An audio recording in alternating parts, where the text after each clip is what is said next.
Good morning. Weg zu uns gefunden habt und very nice to see all of you here today, and this is a very important topic which often doesn't get as much attention as it should be getting. But there's so many people who are affected by this, not just Ukrainian citizens. And Erik talked about the EU regulations, so it should be easier to accept all people coming here. And it showed us in Berlin that we need a regulatory framework to help us. And these standards, we always said there has to be the same standards for all refugees, not just from Ukraine, also from other countries. The problem is that we need a good regulatory framework, and then all cities and states, etc., know how to deal with it.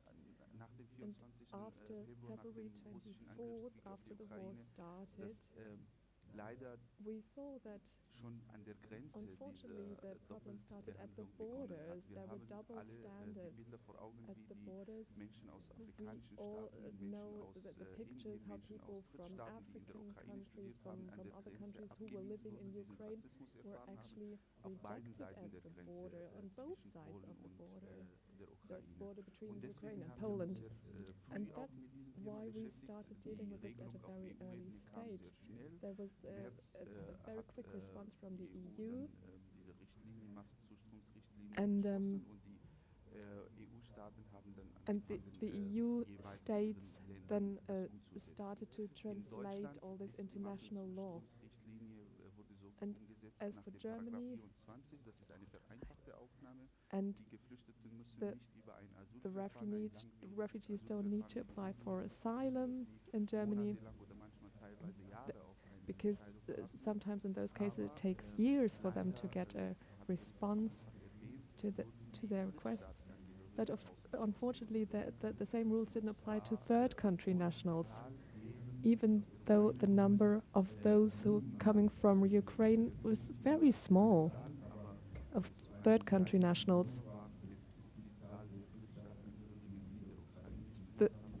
The number of third country nationals was less than 2% of the whole of the refugees in Ukraine. And at no, all the European states said, well, all people from Ukraine can come to Europe, they can even choose the country they want to reside in, but third country nationals, it was said, no, the Section 24 doesn't apply to them. And it was important for us to find out, as the state of Berlin, to find new rules, find regulations. And it was very difficult for us. We wanted to find a national solution to this, so that also third country nationals would be treated equally, because they too had to flee that war. As for the Berlin regulation, I mean, not everyone knows that, I mean, there were so many third country nationals in Ukraine, because Ukrainian universities have a very good reputation. It also costs quite a lot of money, though. And some people from other countries, well, they put all their savings into this project, into being able to study in Ukraine. And they did everything they could to get a spot at a Ukrainian university. So that's what happened there. They study there, then hoping that afterwards they'll be able to go back to their own countries.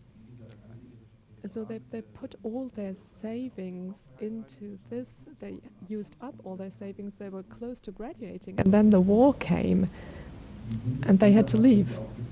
And the German federal states then said, well, you have to go back to your countries of origin. But of course, in some cases, that doesn't work. And we said, well, they won't be able to find spots at universities there in their countries of origin. We need a system to keep these people here.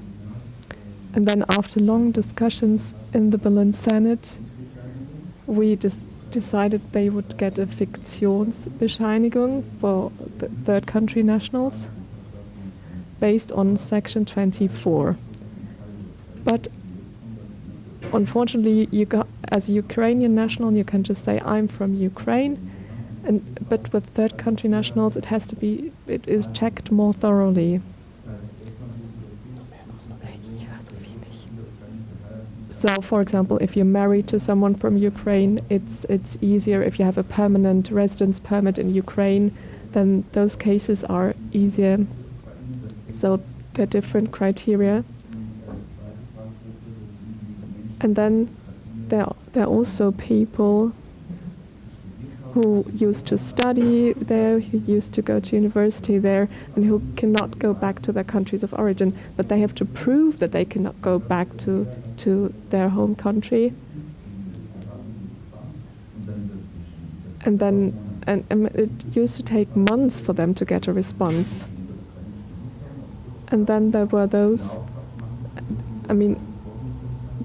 they had to prove that they were enrolled at a university in Ukraine, and then they came to Berlin, and then they would get a Fiktionsbescheinigung for 6 months. What we wanted, the Green Party, we wanted this to be valid for 1 year, not just 6 months. So, because if you want to keep studying here, you have to learn the language, etc. So 6 months is not enough. I came to Germany when I was 20 years old to study, and I know that it took me at least 1 year to learn the language, to get a spot at a university. But unfortunately, the Berlin Parliament did not agree to our 1 year suggestion, so it was still 6 months only. But then the 6 months started.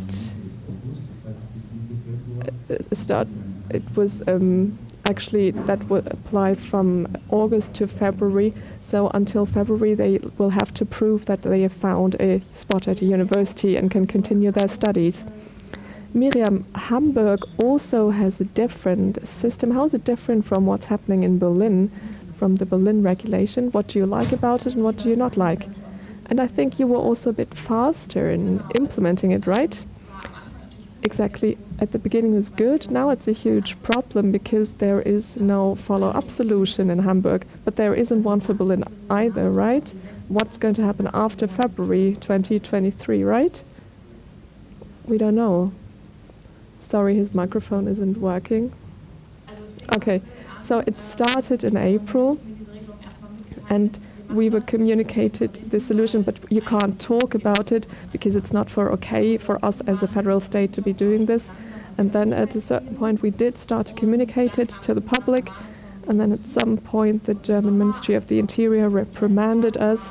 There were lots of protests in the summer, and I think the ministry sort of threatened us, threatened Hamburg, and said that what we were doing in Hamburg would not be valid. And it took us about 3 months to actually make clear that, of course, we can give out Fiktionsbescheinigungen. During the pandemic, for example, during COVID times, that happened a lot. Lots of Fiktionsbescheinigungen were just prolonged. But it is a grey area, legally speaking. The federal state can do it to a certain point, but actually we need federal regulations. So it's basically means that decisions that should be taken are not being taken. That's the way I understand it. And that's so what we're experiencing now a lot in Hamburg. I don't know what it's like in Berlin. There's a huge difference between political goals and what's happening in practice. I think that's something you will be able to shed some light on. And I think it's really difficult to do our work because we work on a case-by-case basis. So Hamburg, unfortunately, is focusing on students. The Green Party wants the regulations to apply to all third country nationals, not to students. And what we have at the moment is 6 months, starting with the people's arrival. And what we're doing for students now, but it's not working everywhere in Hamburg, is this so-called modular system. So there are language courses, because we're assuming that if within 2 years you manage to get from A1 to C1,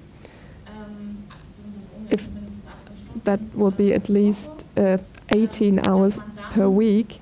So if you manage to do that, that will be a completed language course. And in some cases, the Bundesamt for Migration took different decisions. Well, surprisingly, our Senator of the Interior said, well, sometimes mistakes happen and then we can afterwards fix the mistakes. That's one of the reasons why we're trying to work on a case-by-case basis. But of course, that's very difficult, especially for those affected who are very much suffering from the situation. I mean, based on what you explained, I'm not even sure if the situation is so different in Berlin, actually. But I think in Saarland, for example, a different federal state, they asked me what they can do there to stop deportations. In Hamburg too, about 200 people just are very close to deportation, and that's not in the headlines though. There used to be a time when even single deportations were being reported on in the media. And now several hundred people who just fled a war are being threatened with deportation. And that also means they're losing their jobs. So I think maybe we'll find the time to talk about that later. They also have to prove that they have jobs, that they can support themselves, etc. So there are many different questions involved. As Asmara, I would like to continue with you, but at the same time, maybe Collins can also tell us a little bit about his situation. Is the translation working for you, or should we continue in English?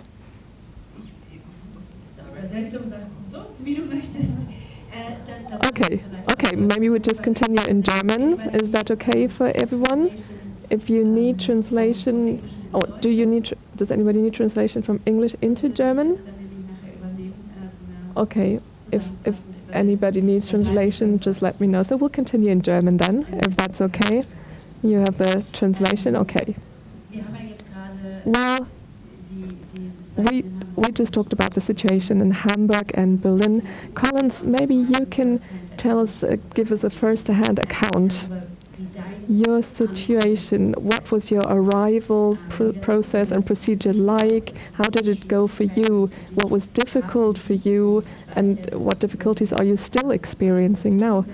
I know that you're working for an organization, so you have a good network. You're in contact with many other refugees all around Germany. And maybe you can tell us a little bit about what's happening at the moment, what others are telling you.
And then this is the ping pong, and it's the back and forth that you keep getting.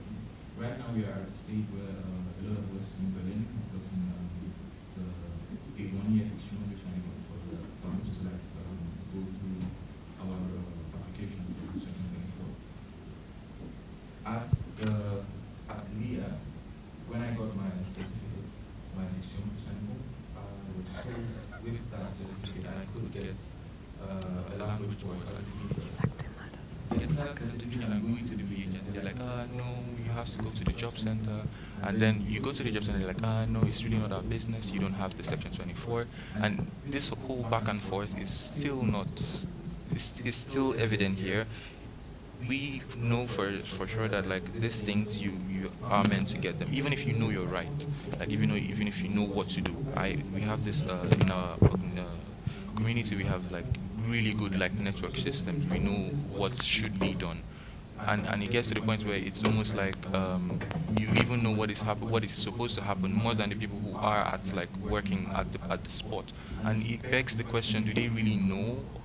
Or do they not know, or do they know and they really just don't want to know? So these are the kind of questions you keep on asking. We also have issues with not just like Berlin, but like on like a federal level, like in the whole of Germany, we have cases where, maybe for example, there's a girl who went to Munich. She had applied for an au position. She already had a family. She had a contract. To the immigration office in Munich, and they said that she showed them her Berlin application. She was registered in Germany, and then they still told her she was they made her feel like an illegal migrant. Made her feel like an illegal migrant, which also affected the au pair family, and they had to kick her out. She was in Munich. She lived in Berlin before, and then she went to Munich. So like living in Munich, she knew nobody. She only had the au pair family that she was staying with, and they kicked her out because they were scared. They became like anxious that she was illegal.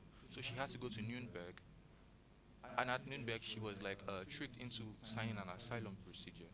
So this kind of things, it just keeps adding on top of each other to show you how like frustrating it is, and it never goes down.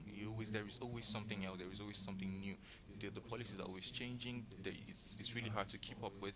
You only know about it if you're like in the circle, and at the point it gets to the point where you really don't have like any assistance on what next to do, where next to go, how to go about it. For example, right now we still have people who I mean, for example, getting deportation charges.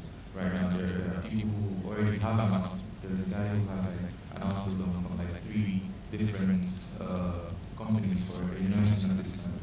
This kind of thing count, and he studied medicine in Ukraine. So this, you cannot say this is the study of the not follow what he's trying to do in Germany.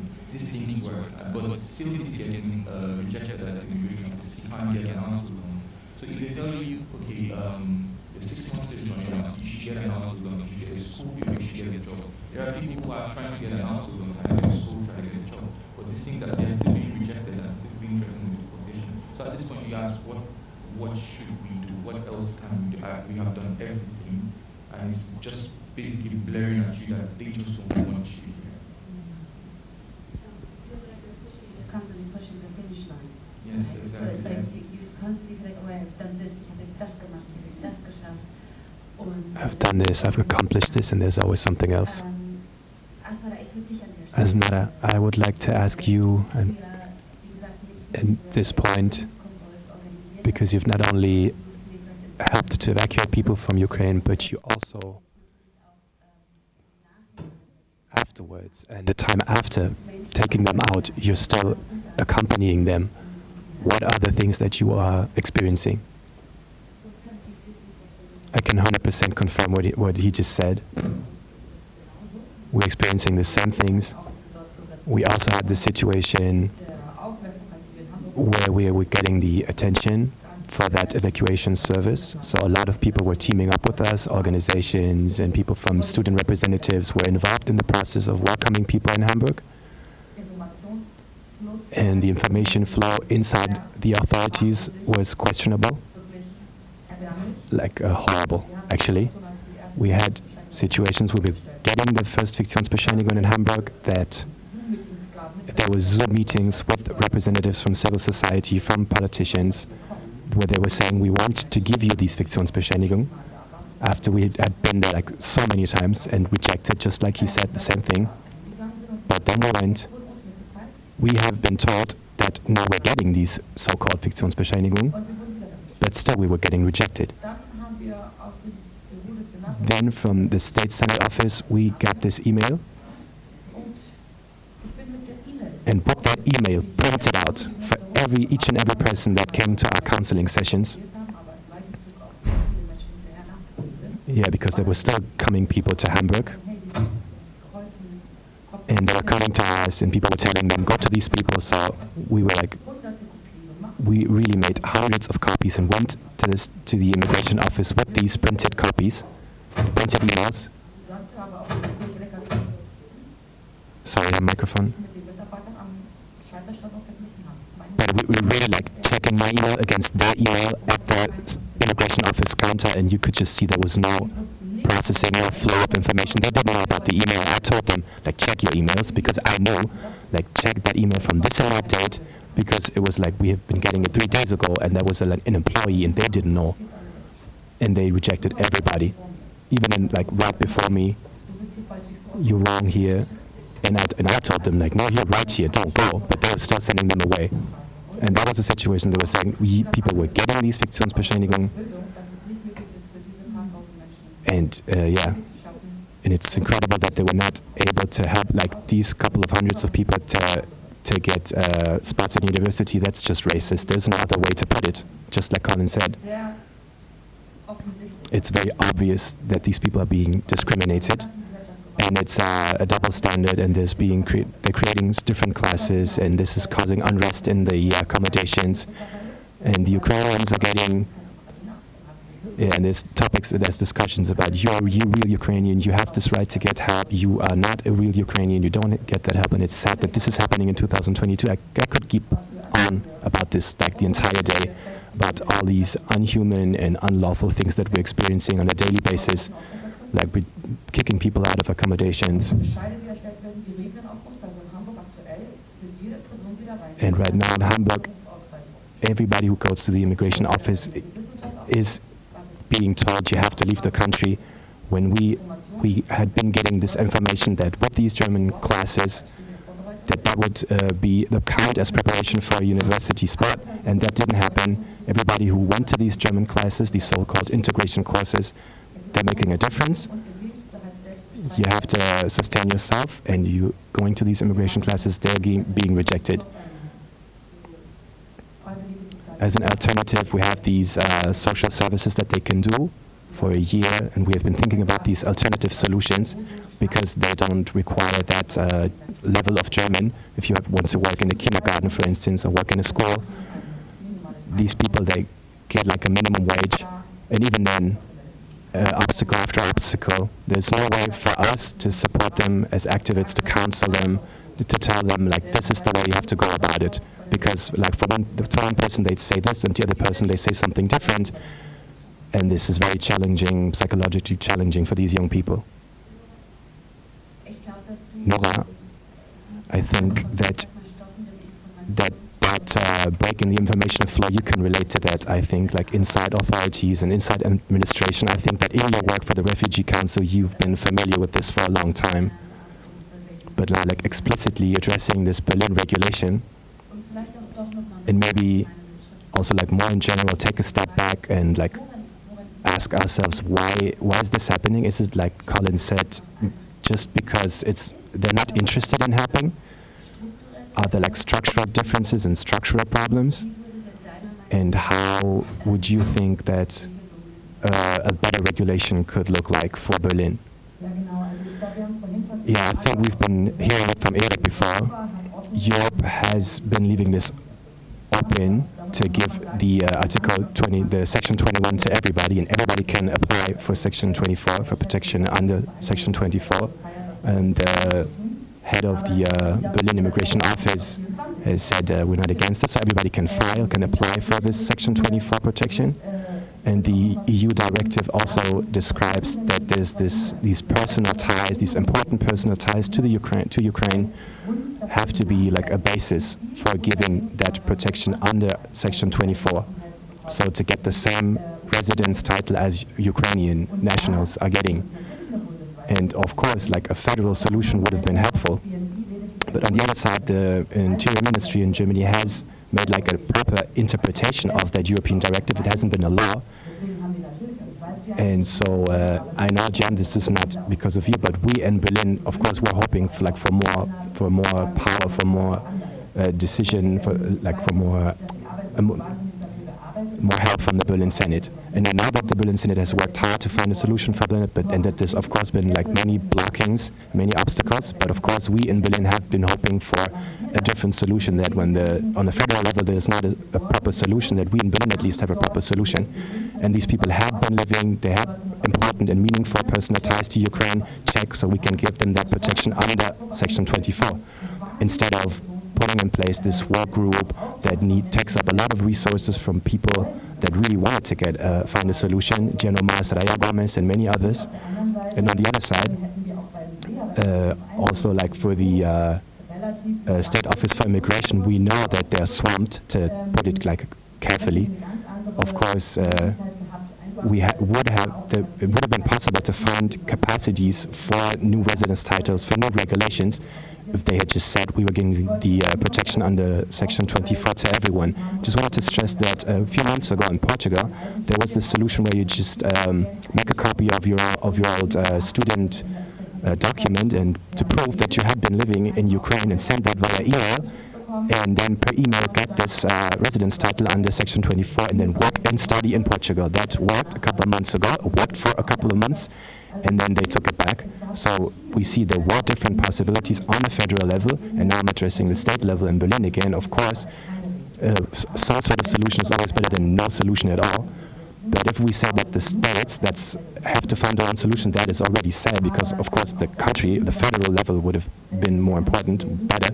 But if we say that in Berlin we have this solution, that you have to prove that you cannot safely return to your country of origin, your so-called country of origin. On the other side, you could also say, why do I have to prove that? If I had been living there, my life was centered there in Ukraine. Of course, I'm getting this Fiktionsbescheinigung, but nobody is like really looking at my situation, at what I have lived, that I was traumatized, that I experienced the bombings, and many times people don't see that studying was like one of the main routes, one of the main ways to escape from what I experienced before, like in the country of origin. So people don't recognize that. They just say, yeah, they were just like living in Ukraine, and now they have to prove that they cannot safely return to their country of origin. And like I said, like some sort of solution in Berlin is better than no solution at all. But still, like you stressed, Gian, like to the end of the year, we need a solution after that to follow up on the solution that we have right now, because the Berlin Immigration Office tells many African nationals to like return to their home countries, to their countries of origin, because this is what they always do. They just tell them to go back. So this is why we really need a solution to follow up on this. What's happened? Do we get a follow-up solution for the next 6 months after that? Because right now many of them don't have these, don't apply these 6 months solution. And if you can prove that you have these meaningful ties, you can get the 12-month residence title. But we have to make sure that they can get the 6 months on top of that, because in a year and a half, you can, of course, look for better ways to stay here and to get a different residence title. But I want to stress 2 more things. These 1.5 years or 2 years that these people have experienced discrimination from authorities, and we could have just saved them, spare them these experiences if we had just given them the title under Section 24. So in administration, we have made the same experience that you just described. There is some sort of regulation. You can go to the immigration office, but nobody knows about the regulation. On the contrary, they say this information is false, and they are telling people to leave the country.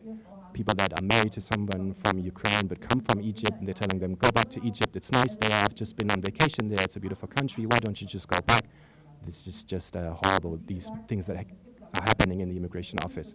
And of course, there's a problem about information flow, but of course, there are also people working at the immigration office who are not really interested to keep up to date and to keep track of what's happening.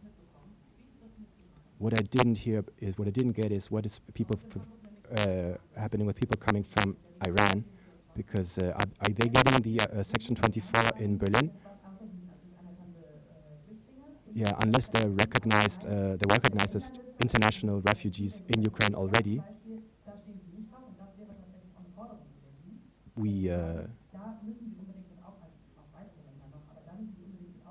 They should be included in this group of people who are getting that protection under Section 24. Eritrea is also a country that is included in the list of countries coming from the Interior Ministry. But we have known about people from Eritrea who were seeking asylum. But the Interior Ministry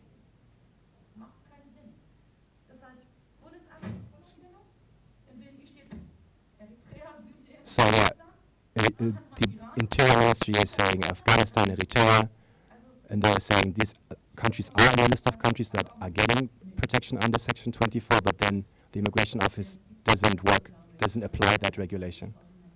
So that's frustrating. So there's one more question I'd like to address, but of course we have to look at the time, like how much time do we have left? Okay. I would like to ask all of you, Miriam and Gian, mainly, because you said we were almost threatened by the Interior Ministry that we are not supposed to find a proper solution, but you still did. Is it really so difficult on a state level to apply these regulations? And yes, we all know it would be better to have a federal solution for this. Hopefully we can talk about this in the second panel. But the question is it really so difficult to find a solution on that like lower political level, on state level? Is it really so difficult? Well, I'd say it depends. It depends on the areas that we're looking at. One topic we haven't really addressed is the topic of financing things, so that people who are attending language classes cannot work on the site, and there's a federal solution for this, and there should be a federal solution. People should be allowed to work more, and at the same time, right now, what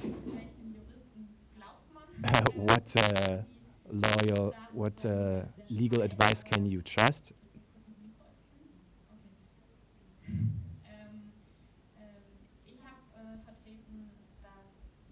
I vouched for the solution that we, as a federal state, can change application of this section by saying that yes, this person is getting the residence title for 1 year and has to prove that the person can sustain herself for that year, but that maybe we could change that by saying she doesn't have to prove that she has won like 11,000 euros like for the entire year, but prove that she can like at least sustain herself for 3 months or 6 months, and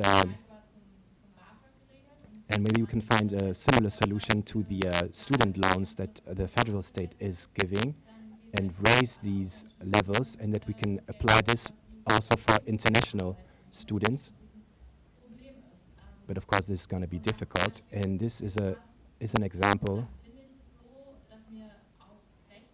I think that legally we are like our hands are tied on a federal level, but not in the sense that federal states could not join forces to fight on a state level and find solutions on a federal level. So I'm really looking forward to the next panel to hear what they say and how on the federal level they're fighting for this. But where I see some margin where we can act, where we need like a majority when it comes to opinions. And I would also be interested to hear what the SPD, the Social Party in Berlin, thinks about this, because we are collaborating on an interior level. The SPD are saying on some level they're saying it doesn't work good, and another level people from the SPD are saying it works super. It looks very well. It works very well. So I noticed that in September I was preparing this application that has been cut by 2/3, and all that we wanted to change on a Hamburg state level was cut out of that application, out of that bid that we were placing, and everything that we have decided on in the Hamburg Parliament is that Hamburg is pushing to open these student loans, these BAföG student loans, to international students as well.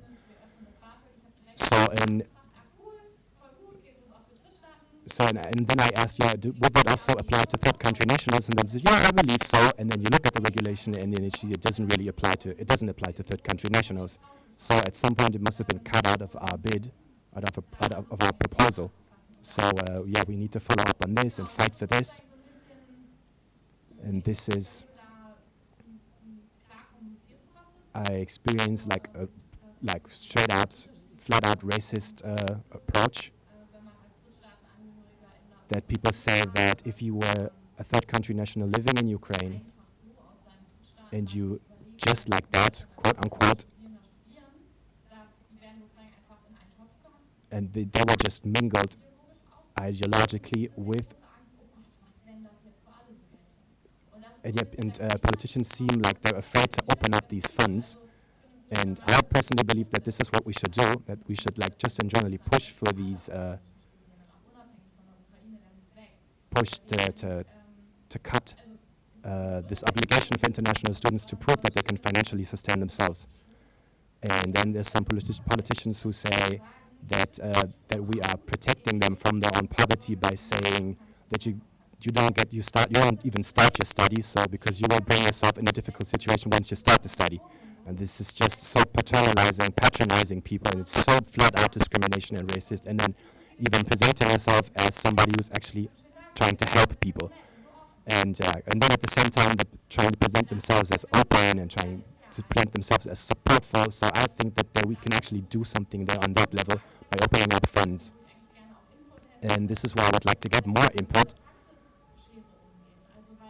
about how we want to handle this because what you just said sounds much more dramatic than what I knew. I didn't get that email from the senator, from the Hamburg Senate. What I experience is that there should be consequences to these actions. And we as a Green Party had been fighting that, similar to what happened to the refugees from Lampedusa, there should be one person that can be addressed that knows about all regulations in place. And what I don't understand is how politics are saying, yeah, there's these regulations, but then in practice, people don't put that into practice. So how will we handle that? So on my political level, sometimes it feels like we are dealing almost exclusively with these topics. And then we are saying, on our level, we are saying, yeah, but not really much has changed.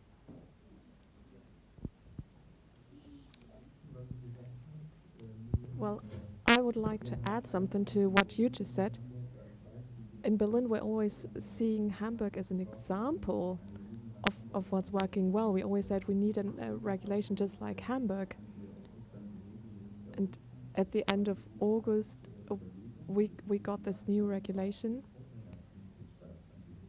And also for third country nationals.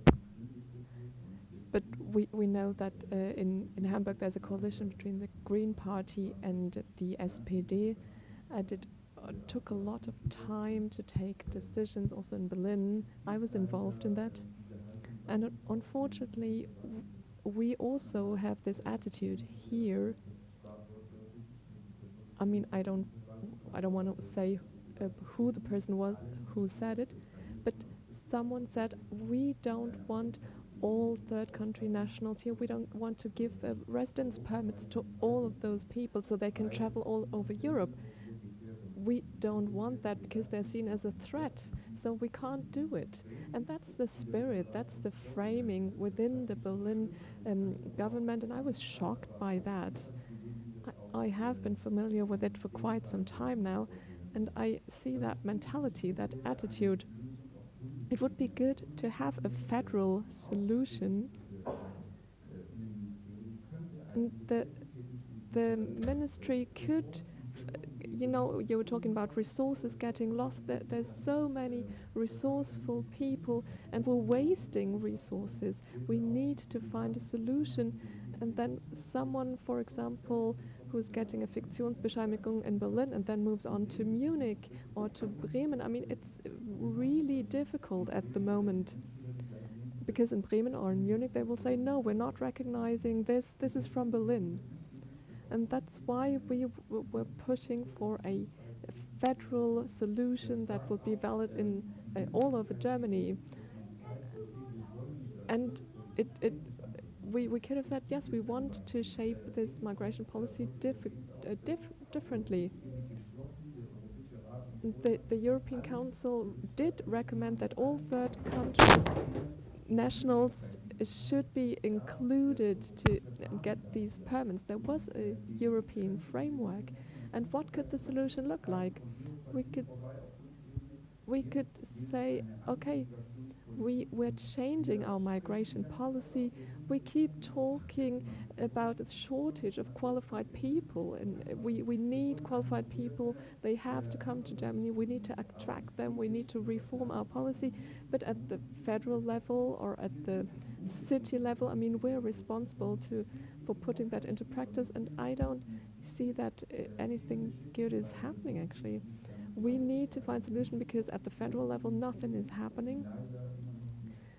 And the federal ministries are still not understanding that Germany is an immigration country, that we need immigrants, and they're actually enriching our society. People who used to study in Ukraine, they can later on work here. They are qualified, and we have to simplify their integration into the German labor market or the German universities. But instead, we're making things so difficult for them. You know, I know some people from Ukraine. The Ukraine national actually just gets a spot at a university here, and the other one, who was not a Ukrainian national, who used to study at the same university, is having so many problems with administration. It's just racism, and we have to call it that.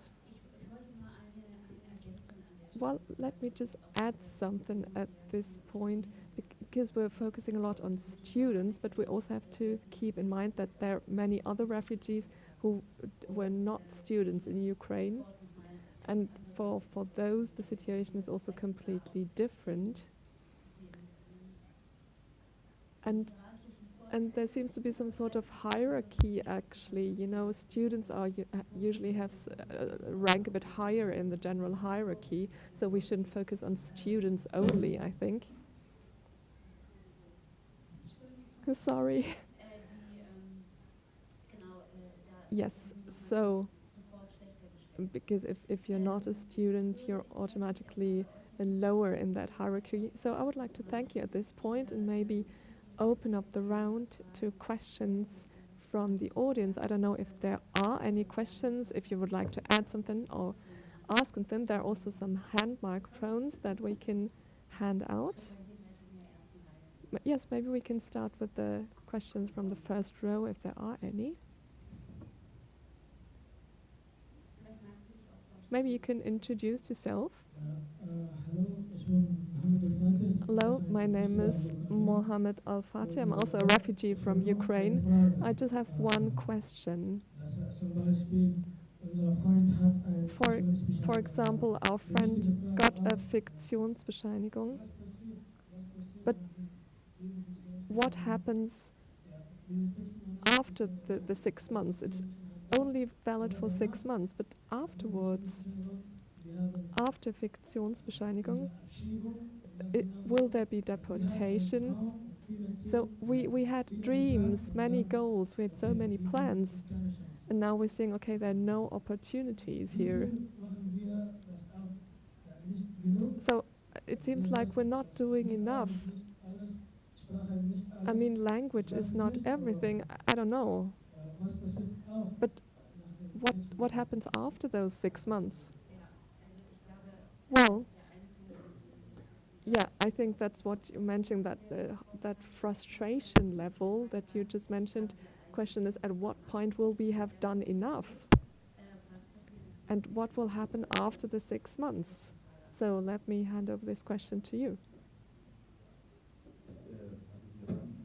Well, in Berlin, we agreed that after 6 months we're going to evaluate the situation and see, and then we'll see how many people have been using this and what could be a follow-up solution. Is it even necessary?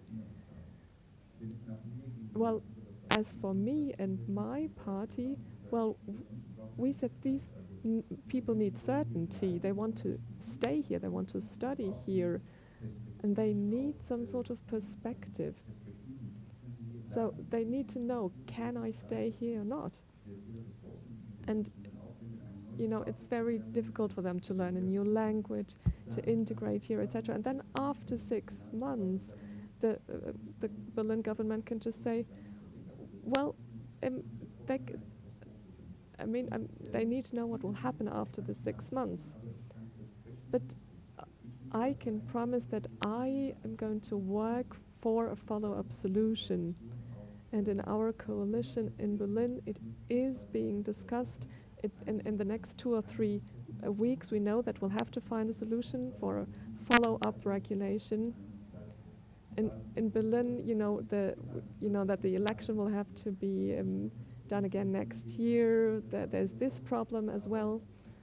So, but I think it's really necessary that this cannot be party politics. It affects so many people, so many human lives.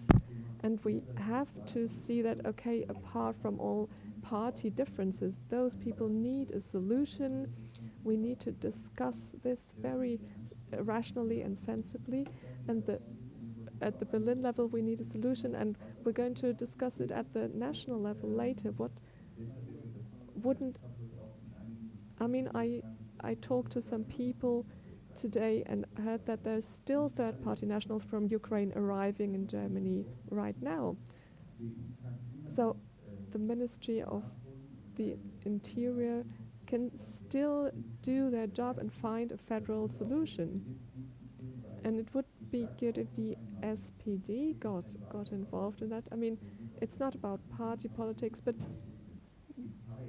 in a few years, people are going to say, well, SPD, when you were in charge in this country, you were responsible and shirked away from your responsibility. So in a few years' time, maybe some of those people will be here illegally even. And then, that will be a disaster. And who will be responsible at the political level? Well, it's usually the SPD governments. Well, there's a difference between what's supposed to happen and what is actually happening. Sorry, the microphone isn't working.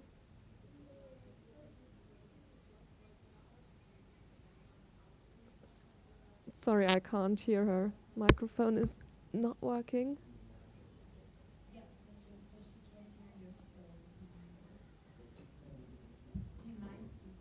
Maybe you can use my microphone, Mira.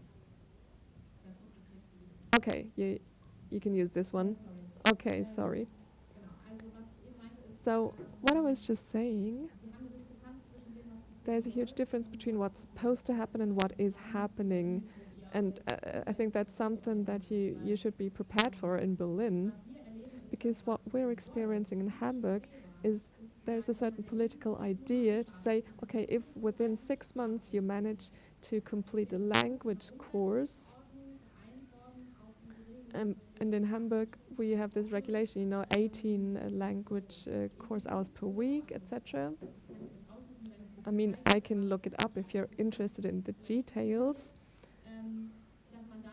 So if you manage to do that, you will get a residence permit.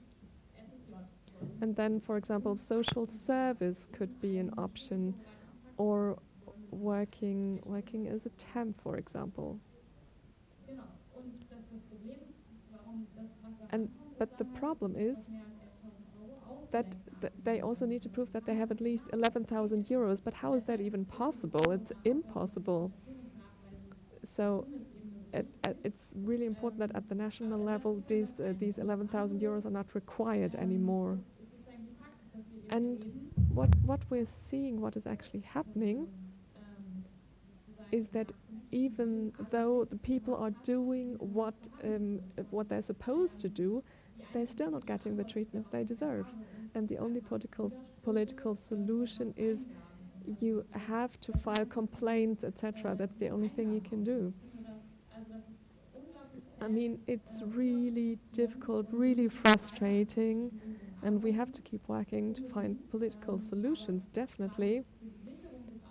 But when it comes to securing your residence permit, it's the only thing we can do. File complaints against decisions that are unlawful.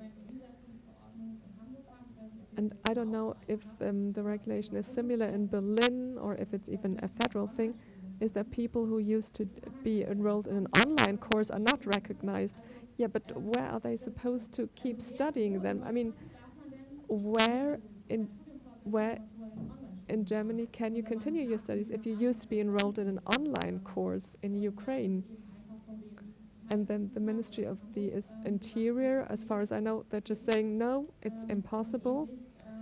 And it's similar with people who, for example, registered in Poland first, and then Hamburg is saying, well, we're not responsible because they first registered in Poland. And so, just like Eric said, I mean, we have to. I mean, I know you've been working on this for a long time, but you know, people can't just be sent back and forth between different countries. Asmara wanted to say something, and also Nora. Yes. I mean, but filing complaints, who can do that? I mean, we as volunteers, as volunteer organizations, I don't know. I mean, people actually need to know how to file complaints, because there's only the volunteers to help the people. And Hamburg, for example, we're working together with Catholic organizations like Diakonie. And I mean, why can't politicians do that, establish those contacts? You know, what's the role of you politicians? Why are you telling volunteers they have to do it? I mean, but what about practical solutions? Like, I mean, we're telling you what's happening, and why are you not listening to us and supporting us? In Hamburg, we only have 50 spots for volunteer services, only 50. And why doesn't that exist in Berlin? You know, why are there no resources for that? For, you know, people all have to organize everything themselves, and are facing so many obstacles. And in Hamburg, we had cases where they said there's 30 euros too little income, for example, or you know, we found a room that was only 320 euros, which was very cheap actually, and then they said, no, it's just a little too expensive, rejected. And I mean, we're doing so much work, we're trying to find so many solutions, but what's happening at the political level? Why is nothing happening? Well, Miriam, maybe you want to answer. It was actually addressed to you.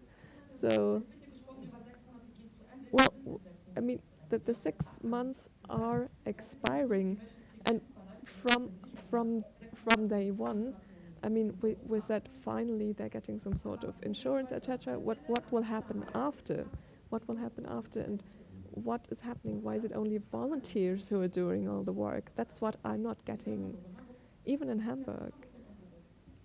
I mean, Hamburg knows our opinion, but yeah, what about the situation in Berlin? Maybe there are all these people. Maybe many are going to travel from Hamburg to Berlin or vice versa. What's the plan?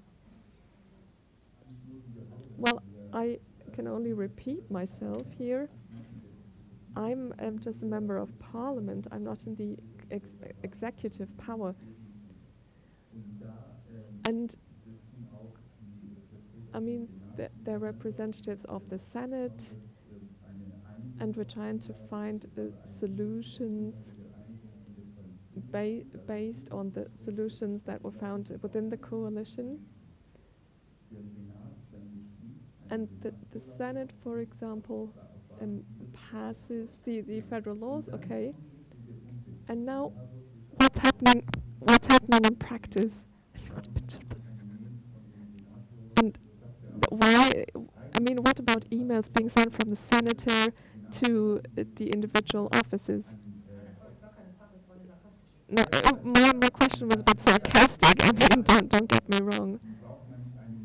Yeah, but I mean, it shouldn't be necessary to print out emails that a senator sent out. So what needs to happen? We make a political decision, and then the Senate decides how to put it into practice, and then in Berlin, for we need clear regulations, of course.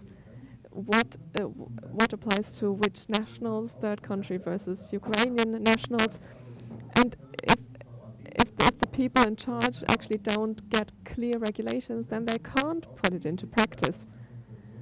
And many people were rejected because the people inside haven't heard of this political decision or the other. We've never heard of it. I mean, all those actually involved, all those the case officers also need to know about the regulations, what's written in the regulations. That's why we organized quite a few sessions. The boss of Leah was involved, and we met him. Everyone was sitting around at the table at eye level. Yeah, but what about the volunteers? I mean, are they getting recognized for the work they're doing? I didn't see any of that in Hamburg. Well, in Berlin, we have a program, participatory program. There are 10 million euros that are being distributed among volunteer organizations, volunteer structures. So that is happening. I don't know about Hamburg. Nora. Well, I just wanted to add one thing very quickly. The elections, there will be new elections next year, and there will be a new coalition treaty. And of course, I mean, that gives us some new space for negotiations. And as for third country nationals, everyone has the right to file for Section 24. It has nothing to do with federal with national regulations. Of course, if I used to work in meaningful ties to Ukraine, speaking English, so you can just listen to her directly.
thin, like me.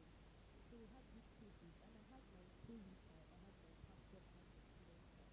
I fled with all this, and I was truly denied because they wanted a letter from my school. And I'm coming from I'm coming from apartment, and the situation there was very devastating. So they wanted an email from the school that is not working, and everybody has fled the war. So I'm explaining to the lady, and like trying to this pass, because he was forced to sign up for asylum. Because I was even forced to sign up for asylum. So we have like so many like weird cases, and then coming out of 6 months later, even with the language class, people with the system, they were not able to do a lot, and then I was asked to leave. I was almost like, you know, we were even kicked out of the camp. That's the situation. That was the fact. Yeah, my friend Kenneth, my brother was kicked out 11 p.m. at night. Yeah, so that's actually what's happening. And then where the camp is not like in the main cities, like attraction areas, like not our, kind of far. So we were not before you could even before you can get away from us in the main city, you have to like stay for 1 hour. So we were kept somewhere. You understand that kind of, So and then coming out is like, oh, nobody knows what's happening. Nobody knows what's happening here. Nobody knows this thing. Wow, are you serious? This is what's happening. So before then, I didn't even know about the military. Most people don't know who to talk to. Most people still don't know who can help them.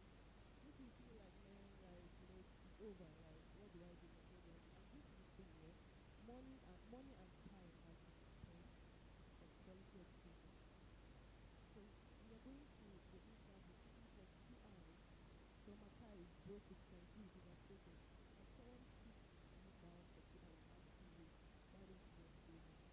Why are you here? What were you doing in Hungary? Why did you spend 1 week in Hungary before coming to Kenya? Like, what's happening? And why you asking me this kind of questions? You don't have to ask these same questions in Kenya. The question should be, did you flee the war? Did you flee from the war? Yes. And then the war happened. Everyone was affected. So it's not, you don't have to be politics. It's about humanity. I'm really happy we are having this. I'm happy everyone is here because you know the right thing and you know this is not this is wrong. But we need to let people know. And the case of, oh, we need to the threat, they need to make a decision, they need to make a decision. The decision has to be now because it is the future. Young life is the future and at stake. That's the situation now. And then we are still holding to, yeah, I finally got the permit and all this, but it has to be a better care. So I feel like there has to be something more than the permit. It shouldn't just be better care. It has to be more. Yeah, I'm one person speaking.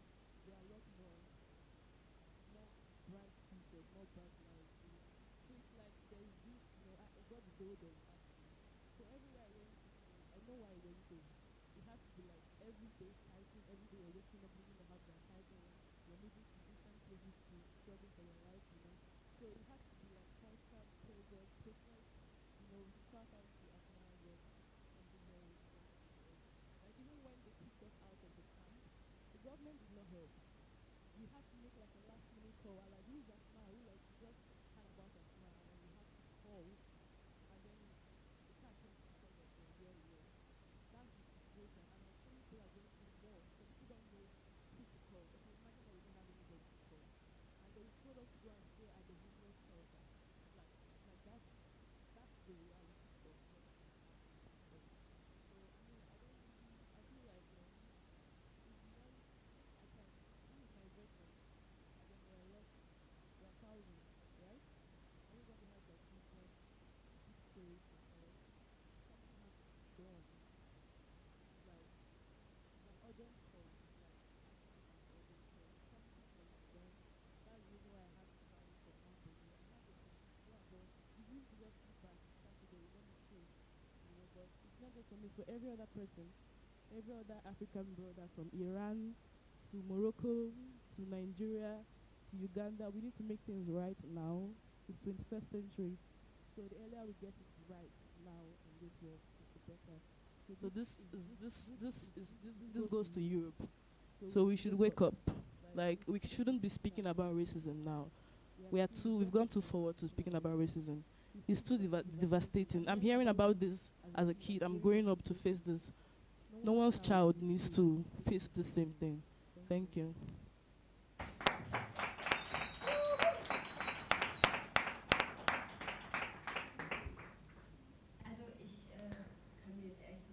Well, that was actually perfect words to end this first panel. I think this is just what we're going to end this panel with. So we'll all be back here for the next round. There will be a 10-minute break. You can get a drink in between or also talk to some other people, and then we'll gather here again with the same energy for the second panel to talk about the national level. Selina, okay, we're looking forward to your music as well. Thank you. Thank you for being here. Selina Bastic, we're very much looking forward to her music. And yeah, see you in 10 minutes. Thank you.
Spiegel und will jemand anders sein.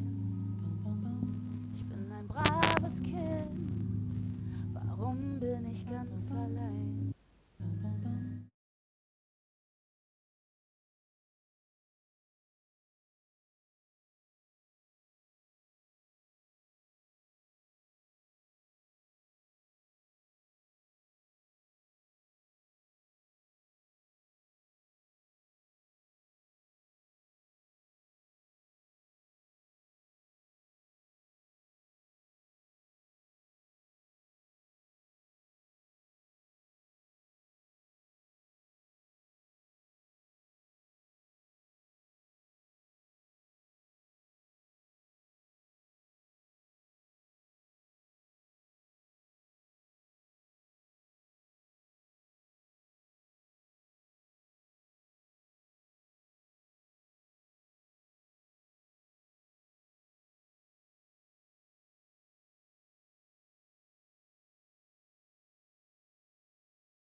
traue mich auch nicht, es zu verstellen.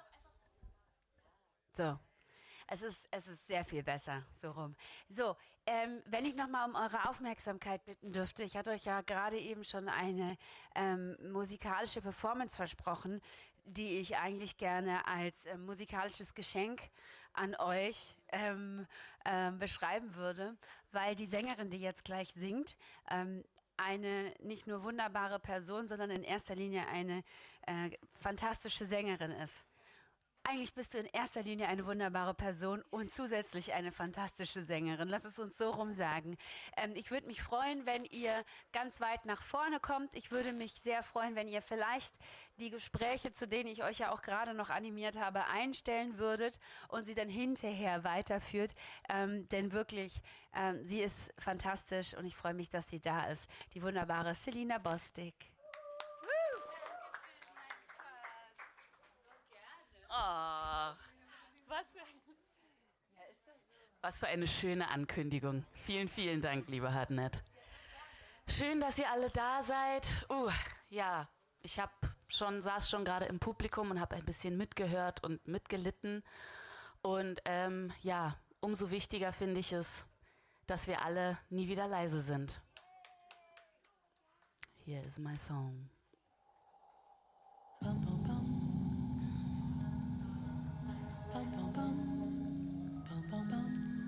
Ich schau in den Spiegel und will jemand anders sein. Ich bin ein braves Kind, warum bin ich ganz allein? Ich bin doch so klein, warum fall ich trotzdem auf? Ich fühl mich so unwohl in meiner Haut.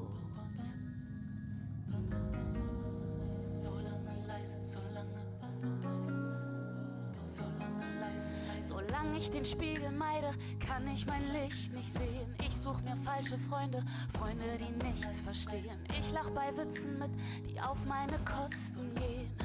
Senke den Blick, schlucke die Tränen. Ich war so lange leise, ich war so lange leise. Betonung auf war.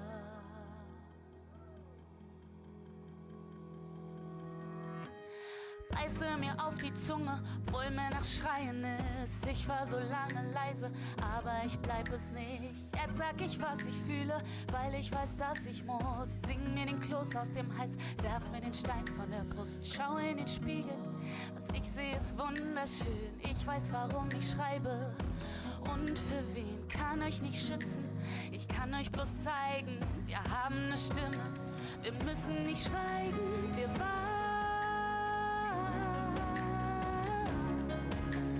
so lange leise, wir waren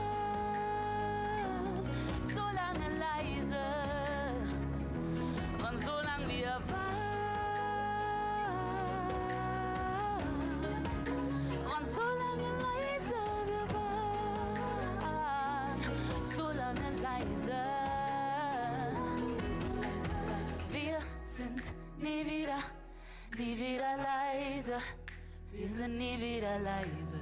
Wir sind nie wieder leise. Wir sind nie wieder leise. Wir sind nie wieder leise. Wir sind nie wieder leise.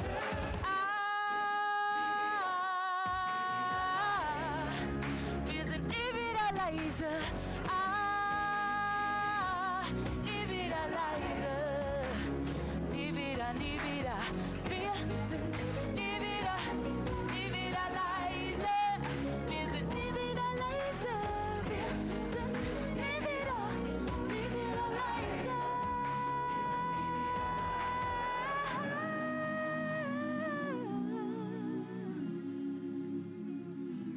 Nie wieder leise. Lass uns nie wieder leise sein. Dankeschön.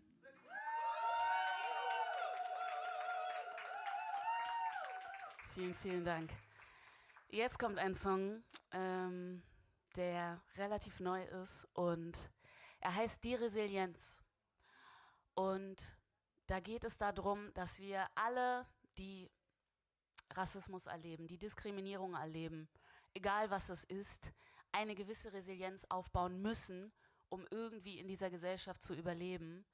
Und ich habe für meinen Teil gemerkt, dass wir das nur machen können, indem wir uns zusammentun, indem wir eine Community sind und indem wir uns gegenseitig unterstützen. Und darum geht es im nächsten Song, die Resilienz.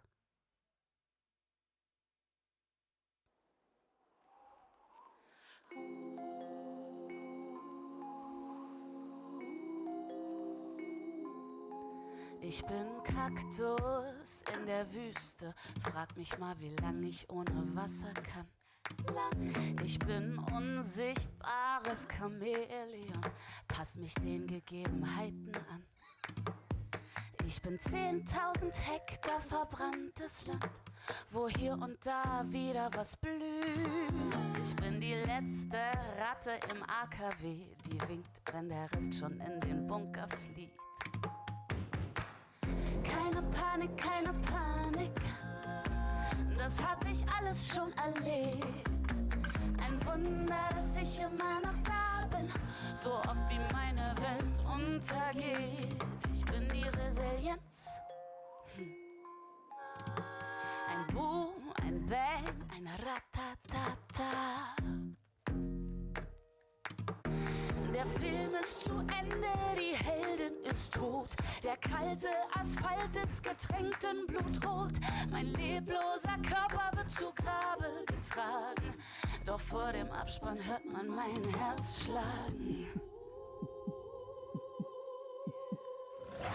Keine Panik, keine Panik, das hab ich alles schon erlebt.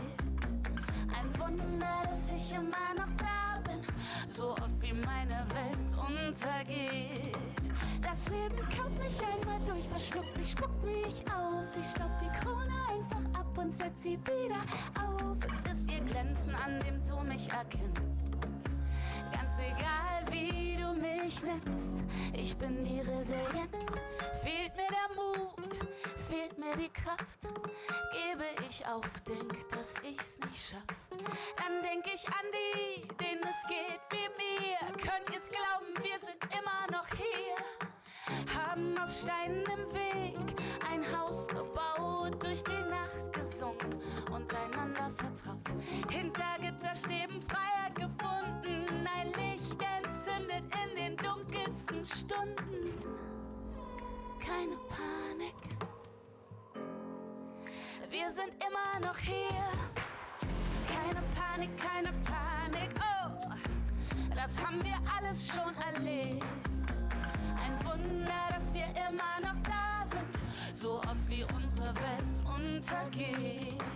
Das Leben kaut uns einmal durch, verschluckt sich, spuckt uns aus. Wir setzen uns die Kronen gegenseitig wieder auf. Wir haben viel dafür getan, dass sie glänzt. Und diesen Namen haben wir uns erkämpft. Wir sind die Resilienz, keine Panik, das haben wir alles schon erlebt.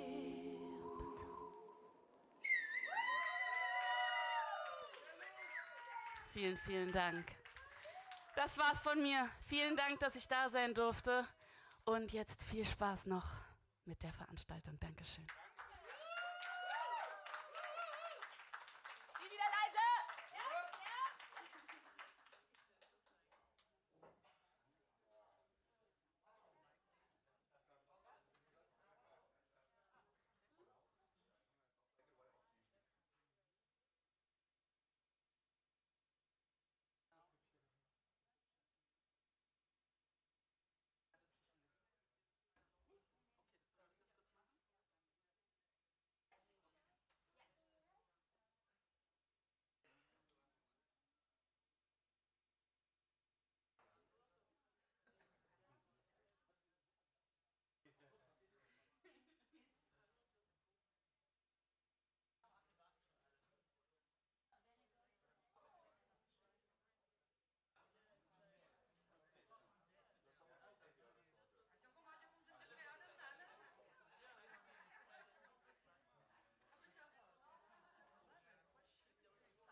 glaube, mein Panel ist vollständig. Deshalb würde ich auch alle von euch, die gerne zuhören möchten, darum bitten, einladen, sich zu setzen, die Gespräche auch einzustellen und Platz zu nehmen. Dann würden wir den zweiten Teil des Panels einläuten. Ich merke gerade, dass mein Popschutz fehlt, deshalb muss ich ein bisschen mit meinen Ps und Bs aufpassen. Gut. Wir haben im ersten Panel schon mal über die Situation auf Landesebene gesprochen. Wir haben über die Berliner und die Hamburger Lösung gesprochen, wo da noch Raum zur Verbesserung ist, was da aber unter Umständen auch schon gut läuft. Wir haben ein paar Probleme auf dieser Ebene auch schon identifizieren können und werden jetzt über die Ebene sprechen, auf die auch schon im ersten Panel immer und immer wieder verwiesen wurde, nämlich dass es auch Lösungen und ganz konkrete Entwürfe auf Bundesebene braucht. Und das ist das, was wir jetzt in dieser Konstellation besprechen wollen. Also es wird darum gehen, was der Bund beschließen kann, was der Bund schon beschlossen hat und was der Bund unbedingt noch beschließen müsste. Ich stelle euch gerne mein Panel vor, und da war es wieder. Ich stelle euch gerne mein Panel, ich sage es ganz vorsichtig, ich stelle euch gerne mein Panel vor und fange an bei Misbah Khan. Misbah Khan ist Mitglied des Bundestags seit letztem Jahr. Also frisch gebackenes Mitglied des Bundestages. Kann man das nach einem Jahr noch sagen? In der Zwischenzeit, aber kommst du ganz gut zurecht. Sie sitzt im Bundestag für Bündnis 90 Die Grünen und ich freue mich, dass du hier bist, Misbah. Direkt neben mir sitzt Hakan Demir. Hakan Demir ist ebenfalls Mitglied des Bundestages. Er sitzt im Bundestag für die SPD und ist stellvertretender Sprecher der Arbeitsgemeinschaft Migration und Integration der SPD-Bundestagsfraktion. Vielen Dank, dass du da bist. Dann sitzt neben mir jemand, mit dem ich schon auf einigen Panels gesessen habe, dessen Meinung ich immer auch sehr gerne höre. Tarek Alaus ist hier und er sitzt hier für die Bundesarbeitsgemeinschaft Pro Asyl. Hallo Tarek, schön, dass du da bist. Vorhin auch schon einen wunderbaren Wortbeitrag geleistet hat Mohammed Al-Fatah Ahmad, Geflüchteter aus dem Sudan, der innerhalb eines Jahres unfassbar gut Deutsch gelernt hat. Also das muss man echt schon sagen, das ist sehr, sehr bewundernswert.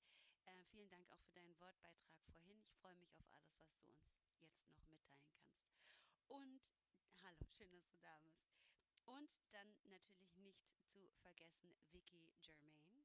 Vicky Germain, haitisch-amerikanisch, lass es uns ganz genau machen. Und Vicky ist engagiert, ich will es aber richtig sagen, deshalb suche ich es nochmal raus, bei KUSBU, Communities Support for BIPOC Refugees Ukraine. Du bist im Vorstand des Migrationsrats und heute hier bei uns. Vielen Dank, dass du da bist, Vicky. Auch an euch wird es jeweils eine Frage zum Einstieg geben, dass wir so ein bisschen in das Thema reinfinden und schauen, wo wir da auf Bundesebene stehen. Und ich würde anders als vorhin jetzt vielleicht mal mit dir anfangen, Mohammed. Ich habe schon gesagt, du bist aus dem Sudan, hast vorhin auch schon ein bisschen was über deinen Ankommensprozess gesagt. Du hast viel über die Frustration gesprochen, die da auch mit reinspielt. Und da würde ich gerne nochmal anschließen, vielleicht auch für diejenigen, die vorhin nicht da waren. Vielleicht kannst du jetzt nochmal sagen, was waren denn für dich und sind vielleicht auch noch für dich die größten Probleme, seit du, wann bist du genau gekommen? Ja, ich glaube im 4.3.2022, ja. Im März, Anfang März, relativ schnell also. Okay. Wie ist es dir seither ergangen? Was waren die Probleme, die du da hattest? Was war für dich besonders schwierig, was dieses Ankommen angeht? Ja, die Idee ist, dass ich komme aus dem Sudan und ich bin auch eine Geflüchtete aus der Ukraine. Und ich hatte 4 Jahre, 7 Semester Medizin studiert und ich hatte gedacht, dass die ganzen Leute, das während der Ukraine that hat gehören, was in Ukraine, dass Deutschland sagt herzlich Germany Dank, would say, herzlich willkommen welcome, für die ganzen Geflüchteten aus der welcome to Ukraine. Und each and every one of you that you are wenn who wir was from Ukraine, sind who fled from schon Ukraine. da, hier im Hamburg, ich war schon im Hamburg, ich habe alles gemacht, mein ganzes So Dokument he war went mit to, mir, I went to Hamburg. der Postwitka, das I had the genauso wie Postwitka ein Dokument für document die Leute, das studiert in der to prove Ukraine. that I Ich was hatte alles studying in mit mir, Ukraine. I Papier, everything with die me. ganze I brought wichtige everything with me, all Dokument, the aber das important auch war documents I nicht needed, alles. but that Dann, was not ja, sufficient. That was not nicht enough. nur mit mir, aber das Not war just mit den my ganzen case, Leuten das. Ich kenne but das. like Nicht many people ukrainisch I knew Leute. who did not have the Ja, Ukrainian wir haben gehört, dass, citizenship. okay, wir brauchen So people told me die Sprache. we need C1. the language. You need the Das, language level. is Vielleicht, C1. wenn The wir haben language level is C1, wir können weiter in der Uni studieren, Medizin, keep weil es gibt studying keine medicine. Medizin in Deutschland mit Englisch dann. because you can't study medicine in Wir English in Germany. wir müssen Deutsch lernen. You must learn German Und if you want to study von medicine. der ersten Mal, dass ich das gehört, dann ich And gesagt, when I heard that ja, first im time, Sprache, das sage ich nicht nein, das sage ich nicht nein. I said, of course, I'm Und, not against learning language. Das war das Ziel, dass der erste Punkt, dass wir sollen die Sprache lernen. Okay, that was the wir first hatten nach der thing they told me, Ausländerbehörde you have to learn the language. bekommen, nach dem 18 Mal, das war mit mich, weil ich bin nur zum Beispiel für die viele Geschichte, das hat passiert mit uns. Und nach dem 18 Mal, And ich hatte die Fiktionsbescheinigung. 18th Viele Termine mit Anwalt, jeden Tag, in der Kaltwetter, Kaltwetter, Warmwetter, jeden Tag. Und dann, wenn ich hatte die Fiktionsbescheinigung schon, mit Asmara, wir waren sehr viele Leute. Hat gedacht, oh, wir haben das geschafft. Ja, das ist schon. Jetzt wir können konzentrieren.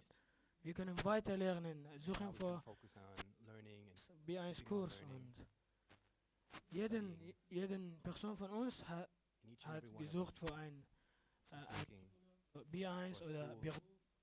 for vocational training, maybe for a job. Okay. Ja, jede Person von uns hat So each and every one of us er hat gesucht für zum Beispiel für einen B1-Kurs oder Schule oder Arbeiten. Und spot at a school, weil for a job. Was wir alles macht hat, So all that we've das done, nur ein Traum oder nur eine Aufgabe, dass wir like a können dream. hier auch bleiben, genauso wie die Leute, das We kommt had aus that der dream Ukraine, to be genauso able to wie die stay ukrainischen Leute. and to accomplish Ja, these things, es gibt viele to Informationen. stay here. Die Lots Idee of ist, different dass information, and the idea das is nicht nur schwer für uns it's für not just verstehen, difficult for us, das auch für die to understand, ukrainischen Leute, für die ukrainischen Menschen, for the people die from Leute auch, das Ukraine, kommt aus der Ukraine, die citizens, richtige ukrainische like Leute quote, unquote, auch real verstehen das nicht. Ukrainians. For them it was Weil ich difficult habe to viele understand Freunde, what they needed, sind the ukrainisch. requirements they needed Die Leute to sagen, be able to warum stay. du kannst auch nicht hier bleiben, warum? So to them they Gibt also es said, you viele can't stay Fragen, here. warum? Und So we have many Problem ist, questions, bis jetzt ich habe keine Antwort. and Aber wir up machen to alles. up to Ich habe today, nur I in still 6 have no Monaten answer, like äh, no clear idea. Deutsch gelernt. I just know Ja, that vor I'm 2 studying Wochen ich German, habe I've schon die learned B1-Prüfung gemacht. and Ja, I das did war the einfach, weil das war B1 mein exam. Ziel. I managed Ja, to do that. I herzlichen got that Dank. done. I accomplished that. Und jetzt, das ist Now, auch sehr lustig. Ich sage das which is also von funny. meinem Herz. Ich lerne in der Schule weiter, liebe in Deutschland, Prüfung. Und das ist sehr lustig, So I'm dass still living here in du Germany. lernst, I'm lieben in Deutschland, learning. lieben in Deutschland, Prüfung, aber I did that du hast eine exam, Abschiebung. but das I'm ist still facing sehr- deportation. Sehr lustig, aber Yeah, was man sagt, kind of ironic. ich habe das auch gelernt. 'Cause I can say I've already Am Ende accomplished wird that I've alles learned gut German. sein. Und wenn es ist nicht gut, dann das ist nicht das Ende. Und wir machen alles, was können wir machen. Wir suchen, wir sind jung, wir stehen immer noch. Es gibt viele Menschen, das stehen mit uns. Es gibt viele Menschen, das drücken uns die Daumen. So Dann. there's many people Was brauchen crossing wir their fingers noch? for us, Wir haben Hoffnung. trying to support us. Es So gibt we are viele Menschen, hopeful. das steht There are mit many uns. people that are beside, Dann, by our side, ja, wir supporting können das us. schaffen. So we're Lernen gonna weiter. keep Und fighting. was brauchen wir? Ist Solidarität und What we need is wir suchen weiter solidarity. für eine Lösung. Weil jede Person von uns hat eine wichtige Geschichte. Sehr interessant. Es gibt sehr viel. Ich bin nur ein zum Beispiel, aber was passiert.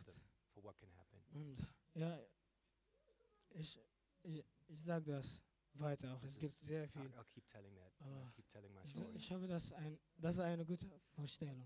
Ja, ja super. 6 Monate. 6 Monate, sage ich dazu nur. Wow.